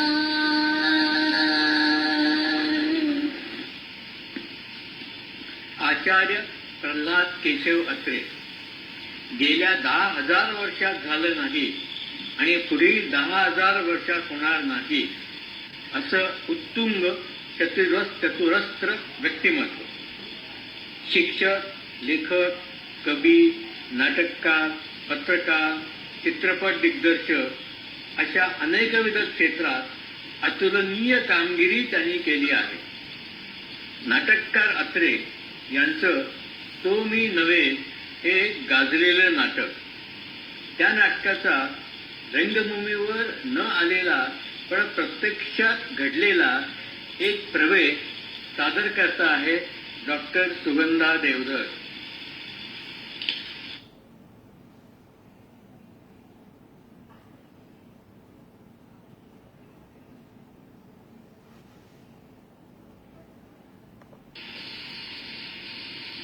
नमस्कार, मी डॉक्टर सुगंधा देवधर. आचार्य अत्रे यांचं तो मी नव्हेच हे अत्यंत गाजलेलं नाटक आपण बऱ्याच जणांनी ते पाहिलंही असेल. त्या नाटकाच्या संदर्भात आचार्य अत्रे यांचं अशा गोष्टी, अशा गमती या पुस्तकात त्यांनी लिहिलेला तो मी नव्हेच या नाटकातला स्टेजवर न आलेला परंतु प्रत्यक्षात घडलेला एक अंक, त्याचं अभिवाचन मी करते. गेल्या वर्षी कलकत्त्याला गेलो होतो. ज्या कामासाठी गेलो होतो ते काम संपल्यावर उरलेला वेळ कसा घालवावा याच्या चिंतेत होते. मला कलकत्त्याच्या राष्ट्रीय ग्रंथालयाची आठवण झाली. साऱ्या भारतात एवढे प्रचंड ग्रंथालय नाही. निरनिराळ्या भाषातील लक्षावधी ग्रंथ या ग्रंथालयात ग्रंथित केले आहेत, संग्रहित केले आहेत. तिथे गेल्यानंतर कळलं की या ग्रंथालयाचे ग्रंथपाल हे एक महाराष्ट्रीयन गृहस्थ आहेत. ते ऐकून मला आनंद झाला. त्यांना भेटल्यानंतर त्यांनी ग्रंथालयाचा काही भाग दाखवला. सबंध ग्रंथालय पाहणे शक्यच नव्हतं. मी फक्त मराठी विभाग पाहिला. त्याला ज्ञानेश्वर विभाग असे अत्यंत सारखं नाव दिले होते. ज्या भाषेत जो सर्वश्रेष्ठ साहित्यकार होऊन गेला असेल त्याचेच नाव त्या विभागाला देण्यात आले आहे. हा उपक्रम मला फार आवडला. मराठी विभागात मी लिहिलेली सर्व पुस्तके ठेवलेली पाहून तर मी चकितच झालो. आदल्याच वर्षी प्रसिद्ध झालेले माझे ताजे नाटक तो मी नव्हेच हे देखील त्या संग्रहात होते. त्याला उद्देशून ग्रंथपाल, त्याचे नाव श्री कुलकर्णी असे होते असे आपण या हकीकती पुढे समजू. मला हसून म्हणाले, हे नाटक तुम्ही लिहिलं आहे खरं, पण या नाटकात न आलेले एक अंक इथे घडलेला आहे. म्हणजे काय? मी आश्चर्याने विचारलं. चला आमच्या बंगल्यावर कॉफी प्यायला. तेथे गेल्यावर सांगतो. कुलकर्ण्यांचा बंगला त्या आवारातच होता. ग्रंथपालाच्या प्रतिष्ठेला शोभेल असाच तो प्रशस्त आणि शोभिवंत होता. दिवाणखान्यात सारे बसले. माझ्याबरोबर माझ्या पत्नी होत्या. कुलकर्ण्यांनी आपल्या पत्नीशी आणि सुविद्य कन्येशी आमची ओळख करून दिली. तो मी नव्हे या तुमच्या नायकाचा ज्या अलिखित अंकाचा मगाशी मी उल्लेख केला त्याचा प्रारंभ इथे झाला. कुलकर्णी हसून म्हणाले, आता उशीर करू नका सांगायला. माझी अधीरता अगदी शिगेला जाऊन पोहोचली आहे. मी उत्तरले. कुलकर्णी म्हणाले, तुमच्या नाटकाचा नायक किंवा खलनायक काझी जो अखेर पकडला गेला तो इथे कलकत्त्यामध्ये, हे तुम्हाला ठाऊक आहे. त्यावेळी तो या शहरात बो बाजार स्ट्रीटमध्ये राहत असतो. बरोबर त्यावेळी त्याचे नाव होते प्रभाकर साठे. मी नागपूरच्या वत्सला शंकर देशपांडे M.A. बेटी हिच्याशी त्यांचे त्यावेळी लग्न झाले होते. तिच्याबरोबर तो इथे राहत होता. ते त्यावेळी आम्हाला काही माहीत नव्हते. कुलकर्णी म्हणाले, माझा त्याचा जेव्हा प्रथम संबंध आला तेव्हा त्याने कालिदास शंकर साठे हे नाव धारण केले होते. मी राहणारा नागपूरचा. माझे एक जोशी नावाचे मित्र आहेत. त्यांची 30-32 वर्षाची एक लग्नाची मुलगी होती.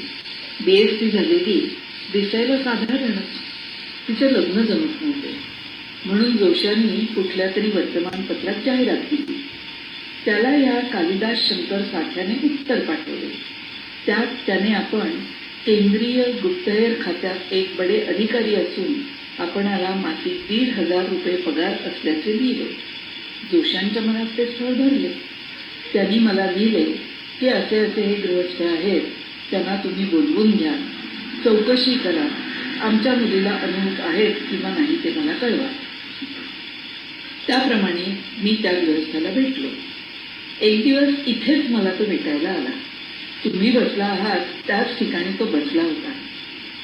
त्याला पाहून माझे त्याच्याविषयी काही चांगले मत झाले नाही. अंगाने तो पुष्कळच उंच आणि हडकुळा होता. मिशा होत्या आणि त्या त्याने पिळून आकडेदार बनवल्या होत्या. त्याच्या मराठी आणि इंग्रजी बोलण्यावरून मला काही तो सुशिक्षित असावा असं वाटलं नाही. मी त्याला पत्ता विचारला, पण त्याने मला दाद लागू दिली नाही. तो म्हणाला, मी केंद्रीय हेर खात्यात असल्याने आम्हाला आमचा खाजगी पत्ता सांगण्याची परवानगी नाही. तेव्हा मी त्याला म्हणालो, अहो, आम्ही आमची मुलगी तुम्हाला देणार आणि तुम्ही आपला पत्ता सुद्धा सांगत नाही, हे कसं काय? त्यावर तो उर्मटपणे म्हणाला, अहो, रोज मला कितीतरी मुली सांगून येतात, त्या सर्वांना काय मी माझा पत्ता सांगू म्हणता की काय? त्याचे उत्तर ऐकून मला राग आला.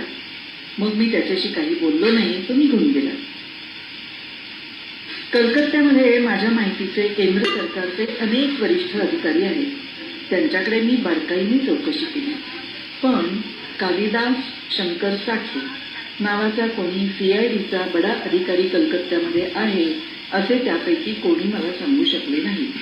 त्यावर मी माझ्या मित्राला लिहिलं, मी मुलगा पाहिला, मला काही तो पसंत नाही, तुम्ही आपली मुलगी त्या माणसाला देऊ नये असे माझे स्पष्ट मत आहे. पण काही दिवसांनी अमरावतीहून जोशांचे मला पत्र आले की मुलासंबंधी तुमचा काहीतरी गैरसमज झालेला दिसतो. माझ्या माहितीप्रमाणे मुलगा फार चांगला आहे, म्हणून मी माझ्या बायकोला आणि मुलीला तिकडे पाठवतो. त्यांना मुलाला समक्ष पाहू द्या, मग पुढे काय करायचं ते ठरवू. त्याप्रमाणे 4-8 दिवसांनी मिसेस जोशी आणि त्यांची मुलगी इथे आल्या. दुसऱ्या दिवशी मुलीला पाहायला इथं कोण आलं असेल असं तुम्हाला वाटतं? त्या पाजी माणसानं आपली स्वतःची बायको वत्सला प्रभाकर मराठे हिला पाठवले. तिला त्यांनी सांगितले, माझा मावस भाऊ कालिदास शंकर साठे हा लग्नाचा आहे, त्याला एक मुलगी सांगून आली आहे, तर ती पाहायला तू जा. बिचारी वत्सलाबाई, तिला कल्पना अशी की आपण आपल्या मावस दिरासाठी मुलगी पाहायला जातो, पण प्रत्यक्षात ती आपल्या सवतीचीच निवड करायला आलेली होती. माझ्या समजुतीप्रमाणे त्या काजीचे हे सर्वात भयंकर नाटक होते. अरे रे, ही घटना जर मला आधी माहीत झाली असती तर मी माझ्या नाटकात नक्कीच घातली असती. मी हळूहळू म्हणते का, वत्सलाबाईंनी इथे येऊन मुलीला पाहिले, मुलगी तिला पसंत पडली, त्यानंतर ती निघून गेली. दुसऱ्या दिवशी मुलगा म्हणजे कालिदास शंकर साठे आला. आम्ही प्रथम मुलीला दिवाणखान्यात आणले नाही. मिसेस जोशींनीच त्याला प्रथम पाहिले, त्याच्याशी इकडच्या तिकडच्या गोष्टी केल्या. त्यांना मुलगा पसंत पडला. तेव्हा मी मोठ्या पंचायतीत पडलो, कारण मला मुलगा मुळीच पसंत नव्हता. पण मुलीच्या आईला तो पसंत पडल्यावर माझा निरुपाय झाला. आत बोलवले, तिलाही मुलगा पसंत पडला. मुलीला मुलगा पसंत पडल्यावर प्रश्नच मिटला. मी मनात म्हटलं, मिया बीबी राजी तो क्या करेगा काजी. त्यानंतर मुलगा म्हणाला, मुलगी मला पसंत आहे, पण आमची एकमेकांची ओळख होणं जरुरी आहे, म्हणून मी तिला सिनेमाला घेऊन जातो, म्हणजे तिचे माझे मोकळेपणाने बोलणे होईल. माझी बिराळाची जागाही दाखवतो, मग कुठेतरी जेवू, रात्री मी आणून तिला पोहोचवतो. आता आधी का पंचायत. मुलगी आणि तिची आई काहीच बोलेना. तेव्हा मी स्पष्टपणे बोलले. सौ कुलकर्णी मध्येच म्हणाल्या, लग्न होण्यापूर्वी मुलाने मुलीला घेऊन बाहेर जाण्याची पद्धत आमच्यात नाही, तेव्हा आमची मुलगी तुम्ही म्हणता त्याप्रमाणे तुमच्याबरोबर बाहेर येणार नाही. तुमचे लग्न होऊ द्या, मग तुम्ही मुलीला घेऊन सिनेमाला जा, नाहीतर आणखी कुठेही जा. माझ्या बायकोने अशी कडक भूमिका घेतल्यानंतर मग त्याचा नाईलाज झाला. कुलकर्णी पुढे सांगू लागले. तो खूप धुसफुसला, चिडला, मी काहीतरी पुटपुटत निघून गेला. मग पुढे मी विचारले. त्यानंतर 2च दिवसांनी या तुमच्या काझीला इथे कलकत्त्यात पकडल्याची बातमी मी स्टेट्समन वर्तमानपत्रात वाचली. कुलकर्णी सांगू लागले. ती वाचून मी हादरलोच. दुपारी मी पोलीस ठाण्यावर गेलो. तिथले वरिष्ठ अधिकारी माझ्या चांगल्याच माहितीचे होते. त्यांना मी म्हणालो, या पाजी इस्माच्या एका प्रकरणाशी माझा प्रत्यक्ष संबंध आलेला आहे. तो मी आपल्याला मग सांगेनच, पण तत्पूर्वी त्या माणसाला मला भेटू द्या. त्याप्रमाणे तो पोलीस अधिकारी मला एका खोलीत घेऊन गेले. तेथे तुमचा हा काझी एका खुर्चीवर मख्खासारखा बसला होता. माझ्याकडे त्याने इतक्या अनोळखी दृष्टीने पाहिले की जणू काही जन्मात त्याने मला कधी पाहिलेच नव्हते. पण त्याला पाहून माझा राग एवढा अनवरत झाला की त्याच्याजवळ जाऊन त्याला इतक्या जोराने माझी बुटाची लाथ मारली तर धाडकन खुर्चीवरून कोसळला. मी ओरडलो, चांडाळा, कुलीन मुलींना फसवून त्यांच्या अब्रूची आणि आयुष्याची राख रांगोळी करतोस काय? माझे मित्र जे पोलीस अधिकारी होते त्यांनी मला आवरले नाही तर आणखी एक मी त्याच्या मुस्कटात झणकून लगावली असती. मग आता मला सांगा, हा अंक तुमच्या नाटकात आहे काय? नाही बुवा, मी म्हणालो. हा प्रवेश मी माझ्या नाटकात घातला असता तर नाटक आणखीनच रमले असते. तुम्ही त्याचा आपल्या नाटकात कल्पनेने खून करवला आहे. कुलकर्णी म्हणाले, पण मी त्याला प्रत्यक्षात अशी काही लाथ मारली आहे की तो मरेपर्यंत विसरणार नाही.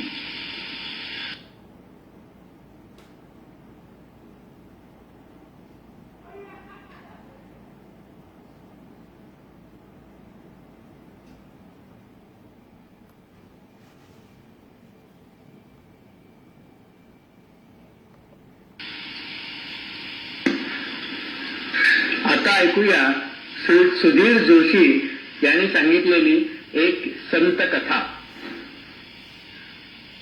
नमस्कार, मी सुधीर जोशी. आज आपण परत ऑनलाईन कार्यक्रमाकडे वळलेलो आहोत.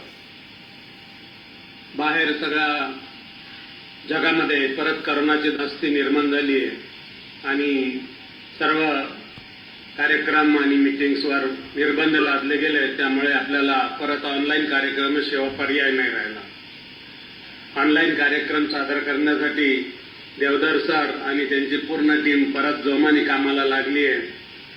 मी त्यांना खूप खूप शुभेच्छा देतो आणि धन्यवादही देतो की त्यांनी परत कार्यक्रम सुरू केलेले आहे. आज मी तुम्हाला छोटीशी धार्मिक कथा सांगणार आहे.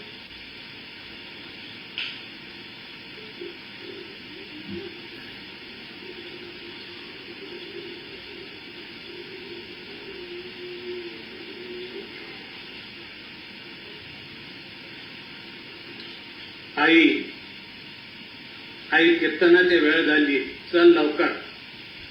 कीर्तन कीर्तन रोज कीर्तन. गुडघ्यापासून पाय नाही तुला, कोपरापासून हात नाही तुला, कोण नेईल तुला रोज कीर्तनाला? आई जरा रागानेच बोलली. बरं लहान नाही, 22 वर्षाचा मोठा घोडा झाला आहे, नाही उचलत. आई खरं आहे तुझं म्हणणं. मी 22 वर्षाचा घोडा झालो पण तुझ्या काही उपयोगाला नाही आलो. माझ्या पित्यानं झुरून झुरून प्राण सोडला. मी जिवंत आहे आई. मी बिन हाताचा बिन पायाचा, माझा काय ग दोष? आई आजचा दिवस कीर्तनाला मला घेऊन चल. आजचा दिवस, उद्या नाही म्हणणार परत. आईचे डोळे पाण्याने डबडबले. आई ज्योतीची ऐशी कळवळ्याची जात. आईनं पाठीवर घेतलं. मांडीपासून पाय नाही, कोपरापासून हात नाही. पुत्र तिचा, कंबरेला लंगोटी, गळ्यात तुळशीची माळ, कपाळी टिळा. 700 वर्षापूर्वी पैठणात वाळवंटात कीर्तन चालू होतं भानुदास महाराजांचं. भानुदास महाराज म्हणजे नाथ महाराजांचे पंजोबा. भानुदासांचे चक्रकांतांचे सूर्यकांत आणि सूर्यकांतांचे नाथ महाराज. भानुदास महाराजांचं कीर्तन चालू आहे. आईने आणून सोडलं. वाळवंट माणसांनी भरून गेलाय. चालता येत नाही. माणसातून रस्ता काढत पोटावर फरफटत समोर आला महाराजांच्या. त्याला कीर्तन ऐकायचं, त्याने अगोदर येत जावं, पुढे बसत जावं. कीर्तनाला जाऊन जागा पकडा, कीर्तनाला जागे राहा. बाबा यायच्या अगोदर कीर्तनाला येत जावं, पुढे बसत जावं, हे भानुदास महाराज सांगत होते. महाराजांचं लक्ष गेलं. आला का कुर्मदासा? हो बाबा आलो. कुणाबरोबर आलास? आई बरोबर आलो. कशाला आईला त्रास दिला? कुर्मदासा, आता घरी कसा जाशील? नाही बाबा, आता मला घरी नाही जायचं. आमचं आजचं शेवटचं कीर्तन. उद्या काला करून निघणार आहे पंढरीला. उद्या काल्याचं कीर्तन आहे. हो काल्याचं कीर्तन आहे. काला झाला की हाला. 3:30 वाजेपर्यंत सुपडा साफ, काहीच शिल्लक राहत नाही.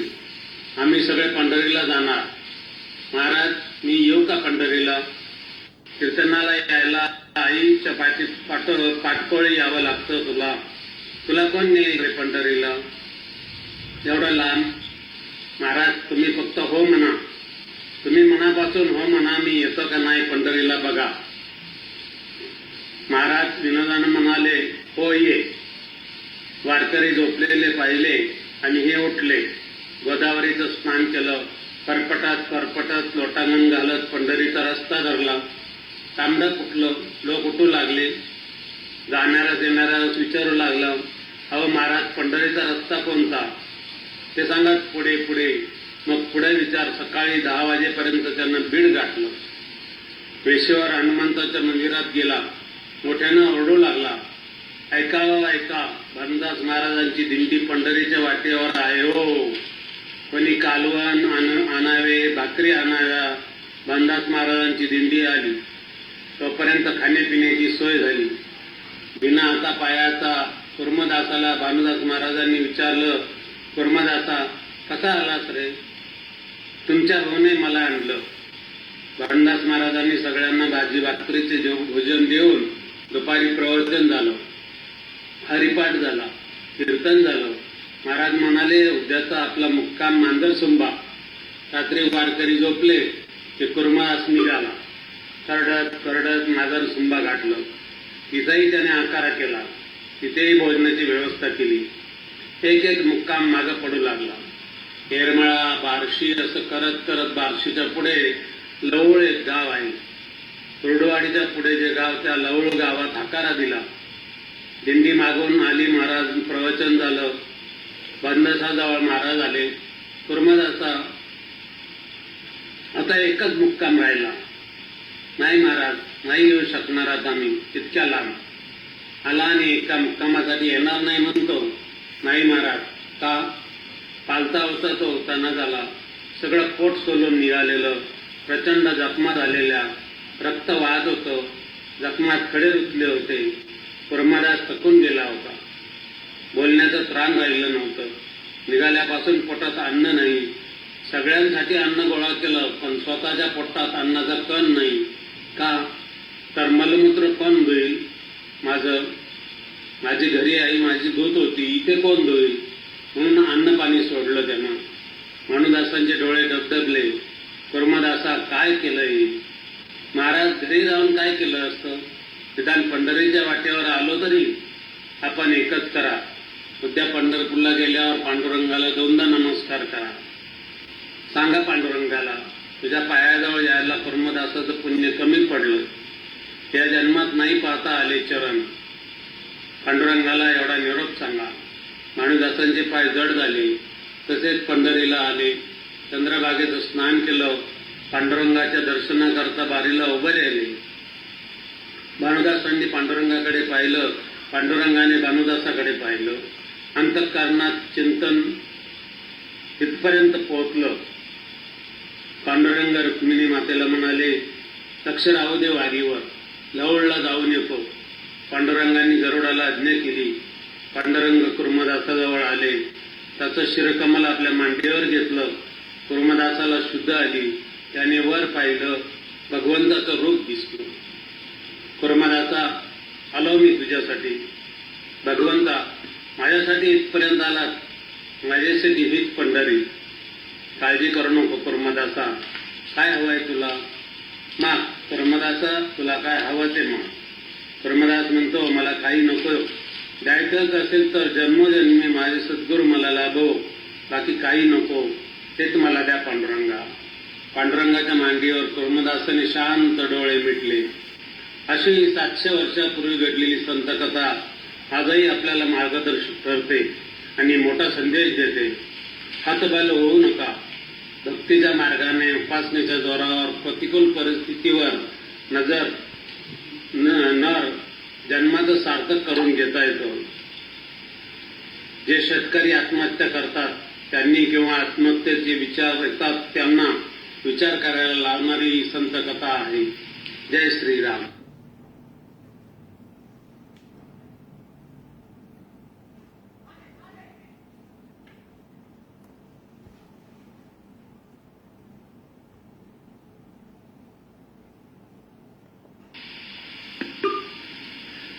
श्रीनिवास कानडे सादर करता आहे महाभारतातील एक कथा, कृष्णार्जुन युद्ध.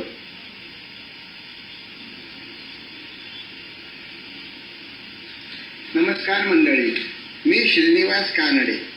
आजच्या मुक्त व्यासपीठ या कार्यक्रमात आपल्यासाठी महाभारतातील एक कथा घेऊन आलो आहे. कथेचं नाव आहे कृष्णार्जुन युद्ध. अर्धी रात्र उलटून गेली होती. वद्य पक्षातील तृतीयचा चंद्र आकाशात बराच वर आला होता. सुभद्रा आपल्या 2 दासींसमवेत राजप्रासादाबाहेर आली. सारथी रथ घेऊन तयारच होता. सुभद्रा पर्वत स्नानासाठी गंगा किनारी जाण्यास निघाली होती. थोड्याच वेळात रथ नदीजवळ येऊन थडकला. दासींसह सुभद्रा रथातून उतरून नदी काठाकडे निघाली. एवढ्यात तिचं लक्ष एका वृक्षाला बांधलेल्या घोड्याकडे गेलं. अप्रतिम उमद जनावर. डौल तर असा होता की पाहतच राहावं. साहजिकच सुभद्रेच्या मनात विचार आला, किती छान घोडा आहे. आपल्या आश्वशाळेत असायला हवा होता. कुणाचा बरं असावा आणि अशा अपरात्री वृक्षाला का बरं बांधून ठेवला असावा. तिनं आजूबाजूला पाहिलं पण कोणीच दिसलं नाही. विचाराच्या तंद्रीतच ती पुढे चालू लागली. गंगाकाठी पोचते तर तिला एक राजवेषधारी तरुण गंगेत उडी मारण्याच्या बेतात असलेला दिसला. ती पटकन पुढे झाली आणि त्याला म्हणाली, राजन, आपण कोण आहात आणि अशा रात्रीच्या समयी गंगेकाठी कसे. आपल्या मनात काही भलताच विचार तर नाही ना. सुभद्रेच्या अचानक येण्यानं आणि अनपेक्षित प्रश्नानं तो पुरुष चपापला पण सत्य वदता झाला. देवी, मी एक अभागी आहे. माझं नाव अवंतीपती दंडीराज. सुभद्रा म्हणाली, मग राजन, आपल्यावर असं कोणतं संकट आलं आहे की ज्यामुळे आपणास हा नदीचा डोह जवळ करावासा वाटतोय. दंडीराज म्हणाला, माते, ते ऐकून आपण काय करणार. माझं संकट ऐकून भल्या भल्यांनी मदत करण्याचं नाकारलंय मला. तिथं आपण. पण सुभद्रा लगेच म्हणाली की मी आपणास मदत करीन, पण संकट काय ते तरी समजायला हवं ना. त्यावर दंडराज तिला म्हणाला, देवी, माझ्यासाठी आपण संकटाला आमंत्रण देऊ नका. मला कोणीही मदत करू शकणार नाही. मला आत्महत्ये वाचून दुसरा पर्याय नाही. पण तरीही सुभद्रेनं आग्रह केल्यावर नाईलाजानं तो म्हणाला, देवी, माझ्याकडे या त्रिभुवनात सुंदर अशी एक घोडी आहे. सुभद्रा म्हणाली, कोणती. ती वृक्षाला बांधून ठेवली ती. होय देवी, त्या घोडीवर माझं मनापासून खूप प्रेम आहे. पण द्वारकाधीश श्रीकृष्णाला ती हवी आहे आणि तो तिचं अपहरण करू पाहतोय. त्याच्याशी लढण्याची शक्ती माझ्यात नाही आणि मला आश्रय देऊन श्रीकृष्णाचा रोष किंवा वैर पत्करायला कोणीही वीर पुरुष तयार नाही. क्षणाचाही विलंब न लावता सुभद्रा म्हणाली, राजन, मी तुम्हाला आश्रय देते. त्यावर आश्चर्यचकित होत दंडीराज म्हणतो, देवी, आपण कोण आहात आणि माझ्यासाठी हे साहस आपण का करीत आहात. त्यावर सुभद्रा उत्तरली, हे राजा, मी श्रीकृष्णाची बहीण सुभद्रा. माझे बलवान पती पांडुपुत्र अर्जुन आणि माझा वीरपुत्र अभिमन्यू आपले रक्षण करतील आणि कृष्ण माझा भाऊ आहे. म्हणून तुम्ही जरा सुद्धा शंकित होऊ नका. मी तुम्हाला वचन दिलंय. बरं, तुम्ही आता तुमच्या घोडीजवळ जाऊन उभे राहा, मी आलेच. असं म्हणून सुभद्रेनं पर्वस्नान वगैरे उरकून घेतलं. परत येताना दंडीराजाला त्याच्या घोडीसह बरोबर घेऊन ती राजप्रासादाकडे निघाली. द्वारपालाला तिनं आश्रितांची योग्य ती व्यवस्था करायला सांगून ती अर्जुनाच्या महाली आली आणि म्हणाली, आर्यपुत्र, माझं एक महत्वाचं काम आहे, करणार ना. अर्जुन म्हणाला, हो हो. मग मला तसं वचन द्या. अगं, पण असं काम तरी काय आहे की तू माझ्याकडे वचन मागतेस. सुभद्रा म्हणाली, काम आहे श्रीकृष्णाशी युद्ध. काय प्रिये, आज ही कसली भलतीच थट्टा आरंभली आहे. अगं, कृष्ण माझा जीवश्य कंठस्थ मित्र आणि गुरुही, त्याच्याशी युद्ध. आणि ते का. त्यावर सुभद्रेनं दंडीराजाची कथा आणि व्यथा त्याला सांगितली आणि म्हणाली, महाराज, मी दंडीराजाला आश्रय दिला आहे, तेव्हा त्याचं रक्षण करणं हे आपलं कर्तव्य आहे. त्यावर पार्थ म्हणतो, सुभद्रे, अगं तू मला कोणत्या धर्मसंकटात टाकलंय तुला कळतंय का? अगं श्रीकृष्ण हा या त्रिभुवनाचा नायक, त्याच्या विरुद्ध युद्धात कोणी जिंकू शकेल काय? सुभद्रे, तू हे काय केलंस? त्यावर सुभद्रा विचारते, का? एका सर्वश्रेष्ठ क्षात्रवीराला पराभवाची भीती वाटतेय का? नाथ, आपण क्षत्रिय आहात. शरणागताला अभय देणं हा आपला धर्म आहे आणि आपल्या पराक्रमाच्या भरोशावर तर मी या दंडीराजाला अभय दिलंय. मग मला एवढंच कळतं की क्षत्रियानं अन्यायाच्या विरुद्ध उभं ठाकलं पाहिजे, ते सुद्धा अन्याय करणारा आपला मित्र आहे, गुरु आहे आणि तो किती बलवान आहे याची जरा सुद्धा पर्वा न करता. कृष्ण जसा आपला मित्र आहे तसा तो माझा भाऊही आहे. आपण लढायला नकार दिला तर मी माझ्या भावाशी युद्ध करेन, पण दिलेला शब्द कोणत्याही परिस्थितीत मागे घेणार नाही. हे ऐकून अर्जुन अवाक झाला. त्याला सुभद्रेचं हे रूप नवीन होतं आणि तिचं म्हणणं त्याला पटतही होतं. तो म्हणाला, सुभद्रे, तू चिंता करू नकोस. तुझी प्रतिज्ञा हीच माझीही प्रतिज्ञा. लगेच श्रीकृष्णाकडे त्यानं निरोप पाठवून दंडीराजाला आपण अभय दिल्याचं कळवलं. श्रीकृष्णाला आश्चर्यच वाटलं. त्यानं धर्मराजाकडे उलट निरोप पाठवला की अर्जुनाला समजावून सांग, माझं सामर्थ्य तर तुम्हाला ठाऊकच आहे. म्हणावं, माझ्याशी युद्ध करण्याचा वेडेपणा करू नकोस. दंडीराजासह त्याची घोडी माझ्या स्वाधीन कर. युधिष्ठिराने अर्जुनाला समजावण्याचा प्रयत्न केला, पण अर्जुन म्हणाला, नाही भ्राताश्री, एकदा आश्रय दिल्यावर शरणागताला नंतर असं झिडकारणं क्षत्रियाला शोभत नाही. आता प्राण गेला तरी चालेल, मी दिलेलं वचन कधीही मोडणार नाही. अखेर दोन्ही मित्र समोरासमोर युद्धाला उभे ठाकले. दोन मित्रांचं, गुरु शिष्याचं आणि देवाचं आणि भक्ताचं युद्ध पाहायला आकाशात देवदेवता, यक्ष, गंधर्व, किन्नरांची गर्दी झाली. शस्त्रांच्या खणाखणीनंतर दोघांनी एकमेकांवर बाणांचा वर्षाव केला आणि नंतर अस्त्रांचा वापर सुरू करायला लागले. दिशा कोंडून गेल्या, आकाश झाकोळून गेलं. दोघेही एकमेकांची अस्त्रे निष्प्रभ करत होते. अखेरचा उपाय म्हणून अर्जुनाने पाशुपतास्त्र हाती घेतलं. ते पाहताच श्रीकृष्णानं सुदर्शन चक्रच हाती घेतलं. आता जर दोघांना थांबवलं नाही तर या विश्वाचा विनाश अटळ आहे. हे पाहून भगवान शंकर कृष्णापुढे प्रकट झाले. त्यांनी कृष्णाची स्तुती करून त्याला थोडं शांत केलं आणि म्हणाले, हे कृष्णा, तू भक्तवत्सल आहेस. अरे, भक्तासाठी तुझी प्रतिज्ञा भंग झाली तरी हरकत नाही, पण हे युद्ध आता थांबव.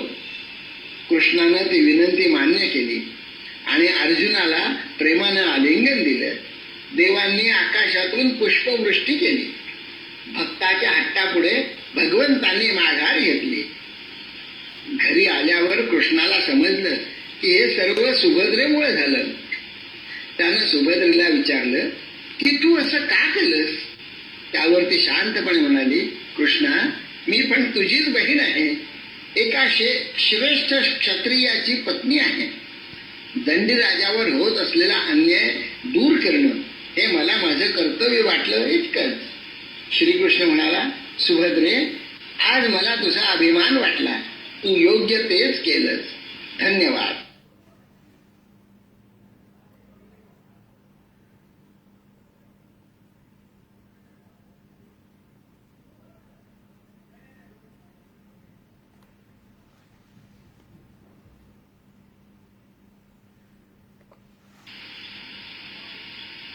नुकतीच दासनवमी झाली. महाराष्ट्रात अनेक संत होऊन गेले. त्यांनी भक्ती मार्ग सांगितला. परंतु रामदासांनी मात्र गृहस्थ धर्म पाळून शौर्य, तेज कसे वाढवावे याची शिकवण सर्वसामान्यांना दिली. त्यासाठी मनाचे श्लोक, दासबोध असे ग्रंथ लिहिले. म्हणूनच त्यांच्या नावामागे संत ही उपाधी न लावता समर्थ ही उपाधी लावली जाते. त्यांच्या दासबोध या ग्रंथाविषयी माहिती करून घेऊया श्रीयुत मनोहर पंत वठारकर यांच्याकडून. नमस्कार. जय जय रघुवीर समर्थ.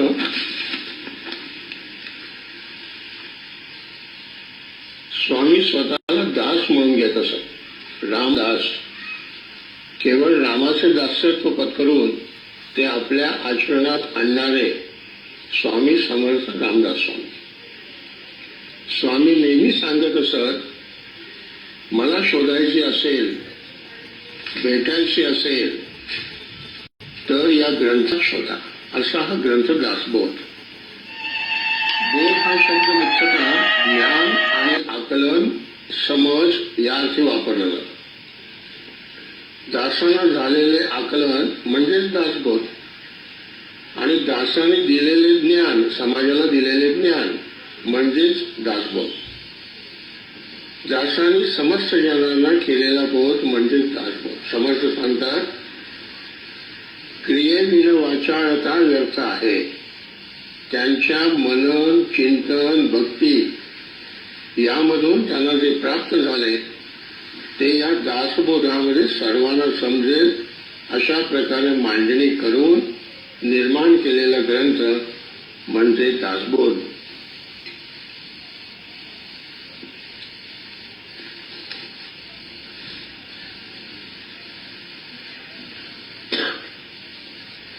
दासबोध हा एक असा ग्रंथ आहे, आध्यात्मिक ग्रंथ, की ज्याची सुरुवात गणेशाला वंदन, सरस्वतीला वंदन अशा पठडीतल्या स्वरूपात न होता एका स्वभाव सुलभ प्रश्नाने होते.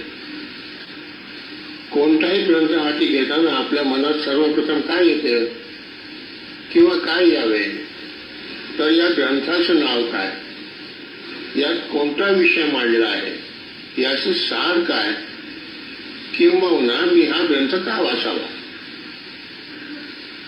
वाचकांची हीच मनोवृत्ती ध्यानात घेऊन समर्थ दासबोधाची सुरुवात दासबोध लिहून घेणाऱ्या कल्याण स्वामींच्या अर्थात प्रातिनिधिक श्रोत्यांच्या एका प्रश्नाने करतात. श्रोते पुसती कोण ग्रंथ, काय बोलिले जी येथ, श्रवण केली याने प्राप्त काय आहे. हा कोणता ग्रंथ आहे, याचे नाव काय, यात प्रामुख्याने काय सांगितले आहे आणि हे ऐकून मला काय मिळणार. लगेच पुढच्याच ओवीत समर्थ या प्रश्नाचे उत्तर देतात.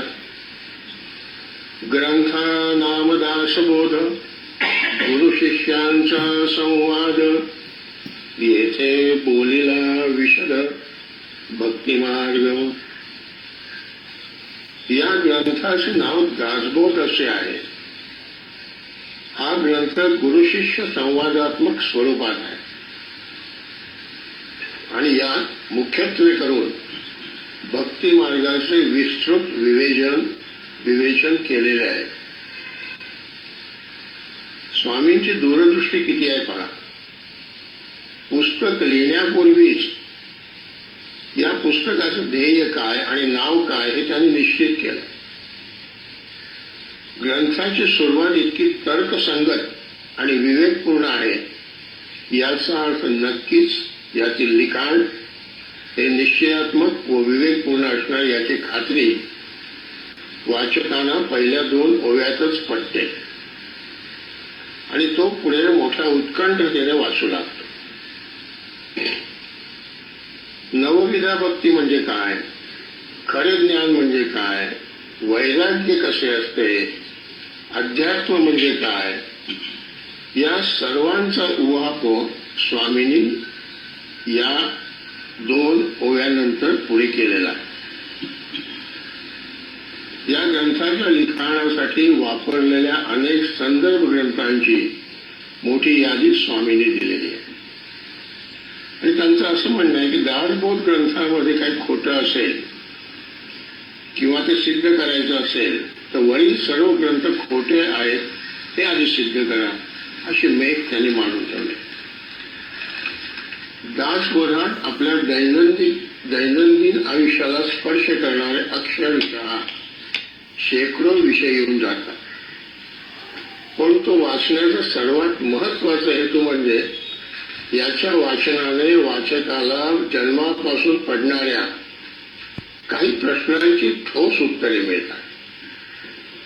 उदाहरणार्थ, मी कोण आहे, मी इथे जन्माला का आणि कसा आलो, माझ्या जन्माचा हेतू काय, देव म्हणजे काय, देव कसा आहे तो काय करतो, मूर्तीपूजा खरी आहे का आणि देव खरंच दर्शन देतो का, आत्मा म्हणजे काय, मृत्यूनंतर जीवाचे काय होते, ही सृष्टी निर्माण कशी झाली, मुक्ती म्हणजे काय, अशा सर्व प्रश्नांची यादी केली तर ती न संपणारी.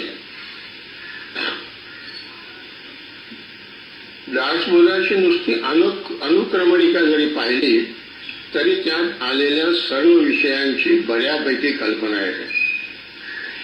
असा एकही विषय नाही की त्याला स्वामींनी स्पर्श केलेला नाही.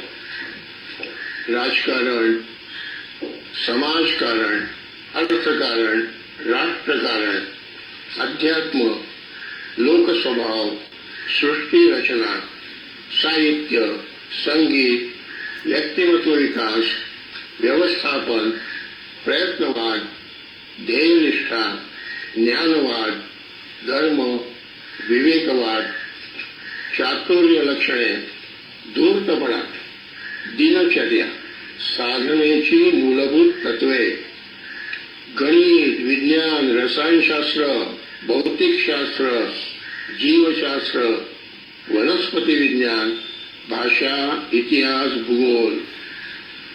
अहो एवढंच नाही, त्या काळी तत्कालीन लोक देत असलेल्या शिव्यांचीही नोंद या ग्रंथात समर्थांनी करून ठेवलेली आहे. दासबोध हा ग्रंथ एकूण 20 दशकामध्ये लिहिलेला आहे. दशक म्हणजे आपण अध्याय म्हणू, विभाग म्हणू, आणि प्रत्येक दशकात 10 समास आहे. मूळ ग्रंथ अत्यंत सोप्या मराठी भाषेतच असल्याने मराठी बोली भाषा येणाऱ्या कोणालाही तो सहज समजेल असा आहे. विशेषतः समर्थकालीन अन्य पत्रव्यवहार व ग्रंथ रचना पाहता समर्थाने मुद्दाम काळाच्या पुढे जाणाऱ्या सोप्या भाषेत ग्रंथ लिहून आपला द्रष्टेपणाच अधोरेखित केलेला आहे.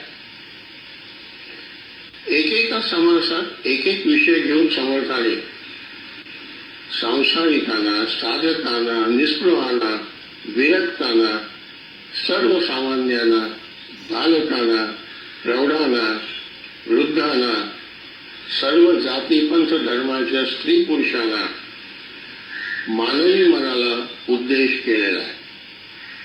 दासबोधातील एक एक समास म्हणजे जणू काही एकेका मनुष्य जन्माच्या अनुभवांची शिदोरी आहे. इतका ओतप्रोत कल्याण संदेश त्या प्रत्येक समासात भरलेला आहे. दासबोधाची रचना समर्थांनी मोठ्या कल्पकतेने केलेली आहे. यातील 200 समास म्हणजे जणू काही 200 वेगवेगळे प्रबंधच असून दासबोध हा त्यांचा संग्रह मात्र आहे. त्यामुळे हा ग्रंथ वाचताना क्रमाने न जाता मध्येच कोणतेही पान उघडले तरी नक्की काहीतरी वेगळा विषय अभ्यासायला मिळतो. त्यामुळे एका बैठकीत संपूर्ण ग्रंथ वाचलाच पाहिजे असे बंधनच उरत नाही. अभ्यासकांसाठी क्रमवार वाचन करणे हे अधिक श्रेयस्कर. या ग्रंथाचे पारायण देखील करतात. हा ग्रंथ वाचणारास रोकडी प्रचिती येणारच असा समर्थांचा खणखणीत विश्वास आणि आशीर्वाद आहे. आपल्याला मनुष्य जन्म अनायास लाभलेला आहे, तोही या भारतवर्षात आणि तोही महाराष्ट्र देशात. मराठी भाषेचे ज्ञान काही विशेष कष्ट न घेता आपणास झालेले आहे. मग मागे का राहा? हा ग्रंथ प्रत्येकाने आपल्या उभ्या हयातीत निदान एकदा तरी संपूर्ण वाचावाच.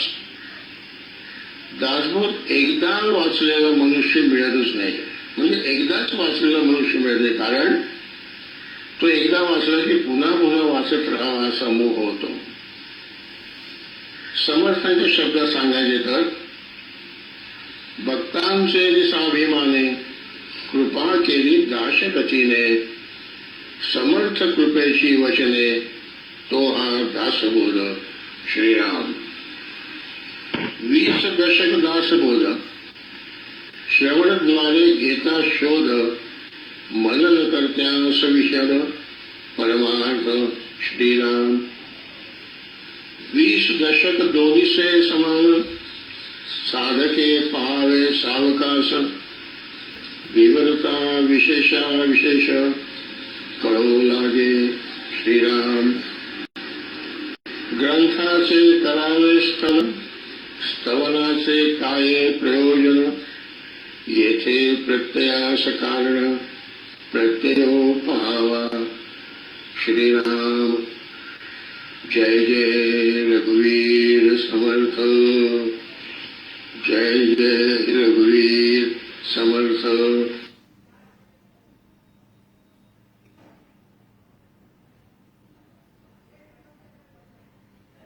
नमस्कार.